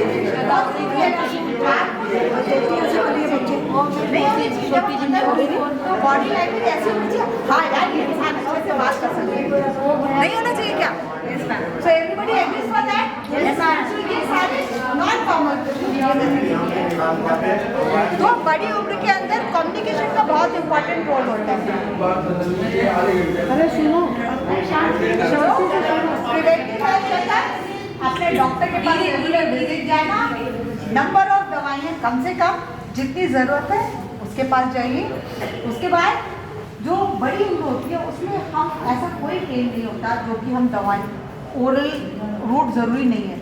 जब हम दवाई खाते हैं बड़ी उम्र होती है, गुर्दे भी थोड़े गड़बड़ होते हैं, लिवर भी थोड़ा गड़बड़ नहीं, उम्र के हिसाब से होता है, किडनी भी उम्र के हिसाब से होते हैं, हार्ट भी उम्र के हिसाब से होता है। तो नंबर ऑफ दवाइयाँ कम कर रहे हैं और ऐसी कोई दवाई नहीं है जो कि खाने के सिवा अगर हम स्किन पे लगाएंगे तो उसमें असर ना आए। तो ज़्यादातर जो दवाइयों का इस्तेमाल करते हैं हम वो टॉपिकल इस्तेमाल करते हैं। टॉपिकल यानी कि स्किन के ऊपर यूज़ करके उसका असर आ जाता है। टॉपिकल एजेंट जैसे कुछ आप लोग एक्सर्स नाम के लिए रखे हुए मैंने, जैसे किसी को स्प्रेन हो गया तो हम कुछ पैचेस देते हैं, पैचेस खाइए, जीभ के नीचे रख लीजिए, पैचेस जहाँ पे पेन हो रहा है वहाँ लगा देते हैं। लोकल पैचेस होते हैं, लोकल यानी कि जिस जगह पेन है वहाँ लगा दो। कुछ पैचेस ऐसे होते हैं जो कि बॉडी के किसी भी हिस्से पर लगा लो, ऊपर के हिस्से पे लगाते हैं जो कि पूरे बॉडी का पेन ठीक कर देते हैं। अब कोई 90 साल का इंसान है, उसको ऑस्टियोआर्थराइटिस है, गठिया है, क्योंकि बेचारा चल ही कम सकता है, तो उसका पेन फ्री करो ना। अगर उसका पेन फ्री करेंगे तो वो शादी में भी जाएगा, बच्चे के बर्थडे में भी जाएगा। अब बेचारा पेन हो रहा है, हम उसको बोले नहीं नहीं चलो चलो चलो, तो उसको दो ना दो, इम्पॉर्टेंट है ना देना, उसको पेन फ्री करना इम्पॉर्टेंट है। सो टॉपिकल एजेंट्स जो है वो सारे के सारे यूज कर सकते हैं। दवाइयाँ भी आप खा सकते हैं अगर उसकी जरूरत है। एक्यूपंक्चर का इस्तेमाल करना, आजकल टेंस की मशीन आती है, कुछ वाइब्रेटरी मशीन है, उसको भी हम पेन के लिए इस्तेमाल करते हैं। तो जितनी हम इंजेक्शन दवाइयाँ कम खाएं उतना ही हमारे जैसे फिजियोथेरेपी के पास जाते हैं exercise, yes that is also very important. So a regular visit to a physiotherapist and learning from them. Simple exercise बताएंगे, आप उनसे सीख के आइए और वो घर पे करिए। एक्सरसाइज से क्या होएगा, अभी मैं आपको एक्सरसाइज की इंपॉर्टेंस बताती हूँ क्या क्या होती है। ये सारे एजेंट्स हैं जो हम यूज कर सकते हैं। आप सब लोगों में कितने लोगों ने जेल का इस्तेमाल किया है ये बताइए। जेल, पेन किलर्स के जेल आते हैं ना, बड़े सारे क्रीम आती है ना, सारे मरीज आते हैं वो दे दो ये दे दो वो दे दो, वॉलिनी जेल ये जेल वो जेल। कभी किसी ने कोई जेल की प्रिपरेशन का नाम देखा है क्या लिखा है? नहीं ध्यान, आगे से ध्यान देना। आज यहाँ से सीख के जाओगे तो अगर जो लोग भी जेल का इस्तेमाल करते हैं अपने बुजुर्गों के लिए बड़ों के लिए, हमेशा ध्यान दीजिए इसमें कैप्सिसिन है कि नहीं है। This is the only pain killer. हर जेल के अंदर ये वाला मेन एजेंट होता है पेन किलर, बाकी कोई और तो लास्ट लिखा हुआ है, ठीक है। ये जरूर होना चाहिए। अगर ये प्योर मिलता है आपको, जो कि मिलता है मार्केट में, क्योंकि इसकी मार्केटिंग नहीं होती इसलिए वो लिखने वाला भी नहीं लिखता, उसको भी लगता है वोलिनी का नाम रटा हुआ है कि वोलिनी दे दे भैया, वो दे भी देगा, तो क्या मेरे को ध्यान नहीं होता। So now you will go and check whether it has this agent और नॉट। बाकी ये सब पैचेस के नाम है, ये आपको डॉक्टरी सलाह के हिसाब से मिल जाएंगे। कोई भी पैचेस आपको ऐसे नहीं मिलते हैं, ये आप काउंटर पे गए आपको मिल जाएंगे। बट हर पेन के लिए दवाई खाने की कोई ज़रूरत नहीं है। जब हम स्किन के ऊपर कोई दवाई लगाते हैं तो उसका गुर्दे के ऊपर असर कम होता है, लिवर के ऊपर असर कम होता है, नुकसानदायक कम होती है, ड्रग इंटरेक्शन कम होती है, क्योंकि ऑलरेडी हम शुगर ब्लड प्रेशर दवाइयाँ खा रहे हैं, ऊपर से ये भी खाने की ले लेंगे, कभी पेट में गड़बड़ हो जाएगी, गैस्ट्राइटिस हो जाएगी, फिर हम गैस की गोली खा लेंगे। सो कम से कम साइड इफेक्ट्स के लिए these patches are. Exercise is very important. अब एक्सरसाइज कैसे हेल्प करती है, और एक्सरसाइज की जो आदत होती है ना वो हमें शुरू से ही होती है। जो ब्रिस्क वॉक शुरू से करता है वो बुढ़ापे में भी करेगा ही करेगा। जो अपनी जवानी में आदत डाल लेता है आराम करने की, वो बड़ी एज में कभी आप सोचो कि आज दर्द शुरू हो गया, एक्सरसाइज शुरू करो, और डॉक्टर साहब कैसे करें, बहुत सारा घर का काम है। So exercise regularly for 30 minutes, it is just 30 minutes. आप 30 मिनट सब लोग टाइम निकाल सकते हैं। मैं तो कहती हूँ जब मंदिर में भी जाते हैं, मंदिर में जो ताली वाली एक्सरसाइज होती है वो भी बहुत अच्छी होती है, बिकॉज हम अपनी मसल्स को यूज़ कर रहे हैं। So doing exercise for 30 minutes regularly, उससे क्या फ़ायदा होगा, हमारे बॉडी के अंदर ऑटोमेटिक कुछ हार्मोन्स निकलते हैं जिससे कि पेन रिलीफ होता है। तो वो बॉडी के हार्मोन्स ही सर्कुलेट हो रहे हैं ना, मेरे को बाहर से सप्लीमेंट करने की ज़रूरत ही नहीं है। So this hormones will be very effective. So blood circulation improve करेगा, और जब ब्लड सर्कुलेशन इंप्रूव करेगा तो क्या होगा, हमारे वहाँ का ब्लड फ्लो बढ़ जाएगा। जब ब्लड फ्लो बढ़ जाएगा तो हीलिंग बढ़ जाएगी। भाई किसी भी हीलिंग के लिए क्या चाहिए, खून का दौरा चाहिए ना। वहाँ पे खून का दौरा जाएगा तो गंदे सब्सटेंसेस बाहर निकालेगा, अच्छे अंदर ले जाएगा। अगर हम बैठे ही रहेंगे तो वो भी नहीं होगा। So exercising daily is very very important. अपनी एक्टिविटीज़ खुद करना, ये इंडियन फैमिलीज़ के अंदर बहुत बड़ा होता है, खासकर सास ससुर के साथ। माइंड नहीं करिए, लड़की के पेरेंट्स मुझे लगता है ज़्यादा इंडिपेंडेंट होते हैं एज़ कम्पेयर टू लड़के के पेरेंट्स। ऐसा देखा गया है, ऐसी स्टडी करी है। लड़की जब होती है, लड़की के माँ बाप, अगर लड़की जाएगी भी घर तो उसके माँ बाप उसके लिए भी हेल्प करते हैं, खुद भी अपना काम कर लेते हैं। द मोमेंट किसी के 3 लड़के होते हैं तो वो 3 लड़कों की बहू में, और वो एक्सपेक्टेशन कि सारा काम तो बहू ही करेंगी, ये आदत नहीं डालें हम तो बहुत अच्छा है। अपना काम खुद करने की आदत डालें, बचपन से आदत पड़ जाती है। छोटे छोटे काम होते हैं लाइफ के अंदर जो अपने आप करने होते हैं, और जब हम यंग एज पे ये काम अपने आप, एक्टिविटी ऑफ डेली लाइफ कहते हैं उसको, वो हैबिट बन जाती है। 70 साल पे आप किसी इंसान को कैसे कह सकते हो जिसके कि हस्बैंड ने रोज़ चाय बना के दी हो, या जिसके बच्चे ने रोज़ सुबह चाय बना के दी हो, वो कैसे बनाएगा 70 साल पे? Do you think it is possible? I don't think so. So सब लोग सब काम करो। अगर आज हस्बैंड ने बनाई तो कल वाइफ बना लेगी, तो कल दूसरा बना लेगा। तो ये भी साइकिल की इसकी हैबिट डालनी चाहिए, नहीं तो बड़ी मुश्किल होती है बाद में जब आप अकेले हो जाते हो, अकेले काम करना। हस्बैंड्स भी ऐसे नहीं करना चाहिए, वाइफ्स को भी ऐसे नहीं करना चाहिए। So don't make it a taboo कि अपना काम करने में कोई बुराई है। अगर किचन में जाके थोड़ा सा काम बड़े बुजुर्ग कर सकते हैं तो उनसे उनको कॉन्फिडेंस आता है कि हम ये कर सकते हैं, और जब कॉन्फिडेंस आता है तो हमें अच्छा भी लगता है। फिर इससे क्या होता है, हमारी स्ट्रेस कम होती है, हम खुश होते हैं। बिल्कुल करें, चाहे छोटा सा काम करें, चाहे साग छीलना हो, मटर छीलना हो, दूध लाना हो, whatever it is, so there should be meaningful activity in the life. अब एक ये बड़ी इंपॉर्टेंट चीज़ है, problems in adjusting to life after retirement. जैसा कि मैंने आपको सबको बताया था कि रिटायरमेंट हमें प्लान करना होता है कि रिटायरमेंट के बाद हम वो काम शुरू करेंगे, क्योंकि जब रिटायर होते हैं ना तो 60 ईयर्स की एज होती है, कहीं 58 होती है, कहीं 62 होती है, and we suddenly start thinking कि अब हम रिटायर हो गए, अब तो मैं वो काम करूँगी जो मेरा मन है। सास ससुर भी गए, वो भी गए, अब अपना काम करूँगी। तो क्या करते हैं कि जब तक हम फिट एंड फाइन होते हैं ना, अगले 8 साल 10 साल हम सिर्फ वो करते हैं जो मेरी ज़रूरत है। फिर क्या होता है कि आज तो मैंने काम वही किया जो मेरी ज़रूरत थी, तो उन 10 साल 8 साल में जब हमारी बॉडी धीरे धीरे डिक्लाइन करती जा रही है, हमें दूसरे के लिए काम करने की आदत नहीं छूटती। So this is the time we should invest कि what we are going to do today will be beneficial to the younger generation. क्योंकि अब हमें तैयारी करनी है ना, क्योंकि हमारी भी एनर्जी कम हो जाएगी ना 10 साल के बाद। अब 10 साल के बाद आप सोचोगे कि आप उनके हिसाब से काम करोगे, आप नहीं कर पाओगे। So start doing from today itself, ठीक है ना? I'm still doing it. So that is why you're so smart and you're so energetic. This gives you energy. From 9 to 11. You will never be tired. Never And you will always feel happy. आप किसी को आके मिलो, greet करोगे खुश होके, ना कि ऐसे लॉन्ग फेसेस बना के अरे क्या करूँ क्योंकि दूसरे के लिए काम कर रहा हो उसको खुशी मिल रही है। So start planning your retirement. This is very very important. अब ये घर में छोटी छोटी सी चीज़ें जो हम सब लोग कर सकते हैं, और ये भी पेन का बड़ा इंपॉर्टेंट पार्ट होती है। जैसे what we can do is, जैसे मैंने वो छोटी सी बच्ची है ना, छोटी सी बच्ची को स्टार्ट किया कि that we care for you, simple thing, morning में जाके एक हक कर लिया, बाबूजी का पेन बिल्कुल खत्म हो जाएगा, नहीं? So we care for you, this is very important. दूसरे लोगों का रूम बिल्कुल प्रेजेंट होना चाहिए, लाइट आनी चाहिए।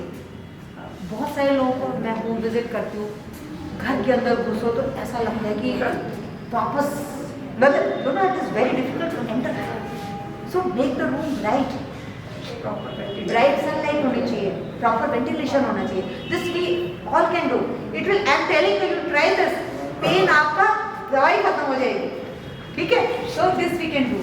बेसिक केयर, वो सोने से पहले उनका मोबाइल हाथ में दे दो, उनका डेंचर ठीक से रखा है कि नहीं, उनका चश्मा ठीक से काम करता है कि नहीं, वो आपको आधा दिन भूल जाएंगे, नहीं भूल जाएंगे ना, कोई कंप्लेन नहीं करेगा। सो एक बार वो टू डू लिस्ट होती है ना, टू डू लिस्ट में ये भी टिक कर लो कि ये हो गया, ये हो गया, ये हो गया। एंड गुड कम्युनिकेशन, एंड उनकी सुन लो, घर के अंदर घुसे 5 मिनट कितने खुश हो जाएंगे, वो आपको अपने आप बोलेंगे नहीं बेटा तुम अपना दूसरा काम करो। So I think this we all can do, isn't it? So we make it a plan to do it from today onwards. Will everybody do? ये जो है, she is Dame Cicely Saunders. ये लेडी थी जिन्होंने कि total pain का concept निकाला था। टोटल पेन मतलब physical pain, emotional pain, spiritual pain, spiritual pain. So this is total pain. आपने फिजिकली ठीक कर दिया, इमोशनली ठीक कर दिया, लेकिन आपने उसका स्पिरिचुअल एस्पेक्ट नहीं देखा, है ना? आपने उसको बोल दिया लास्ट के दिनों में नहीं डॉक्टर ने तो आपको कहा आपको मीट खाना। Now this is the spiritual belief ना कि मुझे नहीं खाना। So will it work? It will not work. So the concept of total pain, जब भी हम पेन को एड्रेस करेंगे तो पेन में फिजिकल, इमोशनल, सोशल, स्पिरिचुअल, ये चारों के चारों पिलर्स का इस्तेमाल करेंगे तभी उसका पेन ठीक होगा। Isn't it? तो ये सिस्टर है माँ, इन्होंने स्टार्ट किया था पेन का मेडिसिन, इसलिए ये बड़ी इंपॉर्टेंट रहेगा। her name? Dame Cicely Saunders. Dame Cicely Saunders. ठीक है? And this Anugrah is a wonderful place. So यहाँ पे आप सब लोगों ने म्यूजिक भी करा, so let's enjoy music. Music will help you in many ways. Music के साथ साथ आप हंसना सीखोगे, क्योंकि जब हम कोई चीज़ गाते हैं तो उसके साथ साथ हमारे भाव भी आते हैं. So you will start laughing. जब हम हंसते हैं तो हमारी कितनी सारी मसल्स काम करती है ना, तो हम एक्टिव रहते हैं. फिर आप कभी भी ये नहीं रिग्रेट करोगे कि आप ओल्ड हो. आप अपने आप को लकी फील करोगे कि आप उन लकी लोगों में से हो जो कि इस एज को अचीव किए हैं, है ना. सब लोग लकी नहीं होते. So this is what you will feel about it. Then you are the best. चाहे आप वॉकर से चल रहे हो, चाहे व्हील चेयर पे चल रहे हो, but you are the best and the best. Always think that. आपको कोई कुछ नहीं. बहुत सारे लोग बोलते मैडम आपके बाल सफेद हो गए. ऐसे no, I am the best. So I am this is mine. So I am the best. And हमेशा अपना दिन ग्रैंड चिल्ड्रन से शुरू करो. वो ग्रैंड चिल्ड्रन जरूरी नहीं है आपके अपने बच्चे हो, वो कोई भी छोटा बच्चा हो. छोटे बच्चों की कंपनी में मैक्सिमम रहिए, because they give you full of energy. So this is very important. Then you count your life by smiles and not by tears. कितने बार आपने कितने अच्छे से कितनी चीजें करी है, उसको याद करो ना. क्यों बेकार की चीजें याद करो. इसने ऐड कर देता. अरे अच्छी चीजें भी याद करो. वो छोटा सा बच्चा निक्का सा 18 साल तक हमने वो सब कुछ किया उसके साथ जो हमारा मन था. And after 18 years you are telling, you सुनता नहीं मेरी बात. और वो 18 साल तक आपने पूरा राज किया उसके ऊपर. नहीं किया. आप जो कपड़े लाए उसमें कपड़े पहने, जो आपने खाना खिलाया वो उसमें खाना खाया. तो ठीक है यार, इट्स ओके, यू एंजॉय. आपको चलता फिरता रोबोट मिल गया था ना, तो don't have expectations. Give. Life is giving other things, not you expecting from. Then some people may be old at 18 years and some people may be young at 90 years, isn't it? तो आपको 90 years में young रहना है. अरे जाने कल चले जाएंगे ना. Then age is just a number, nothing else. No? Next. So thank you everybody for listening.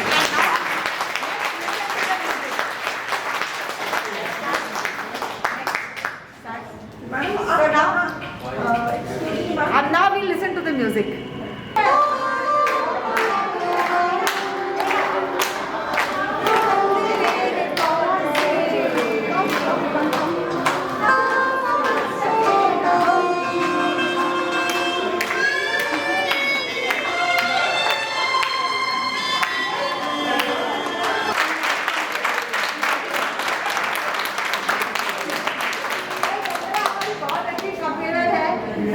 Thank you so much. Thank you everybody for listening.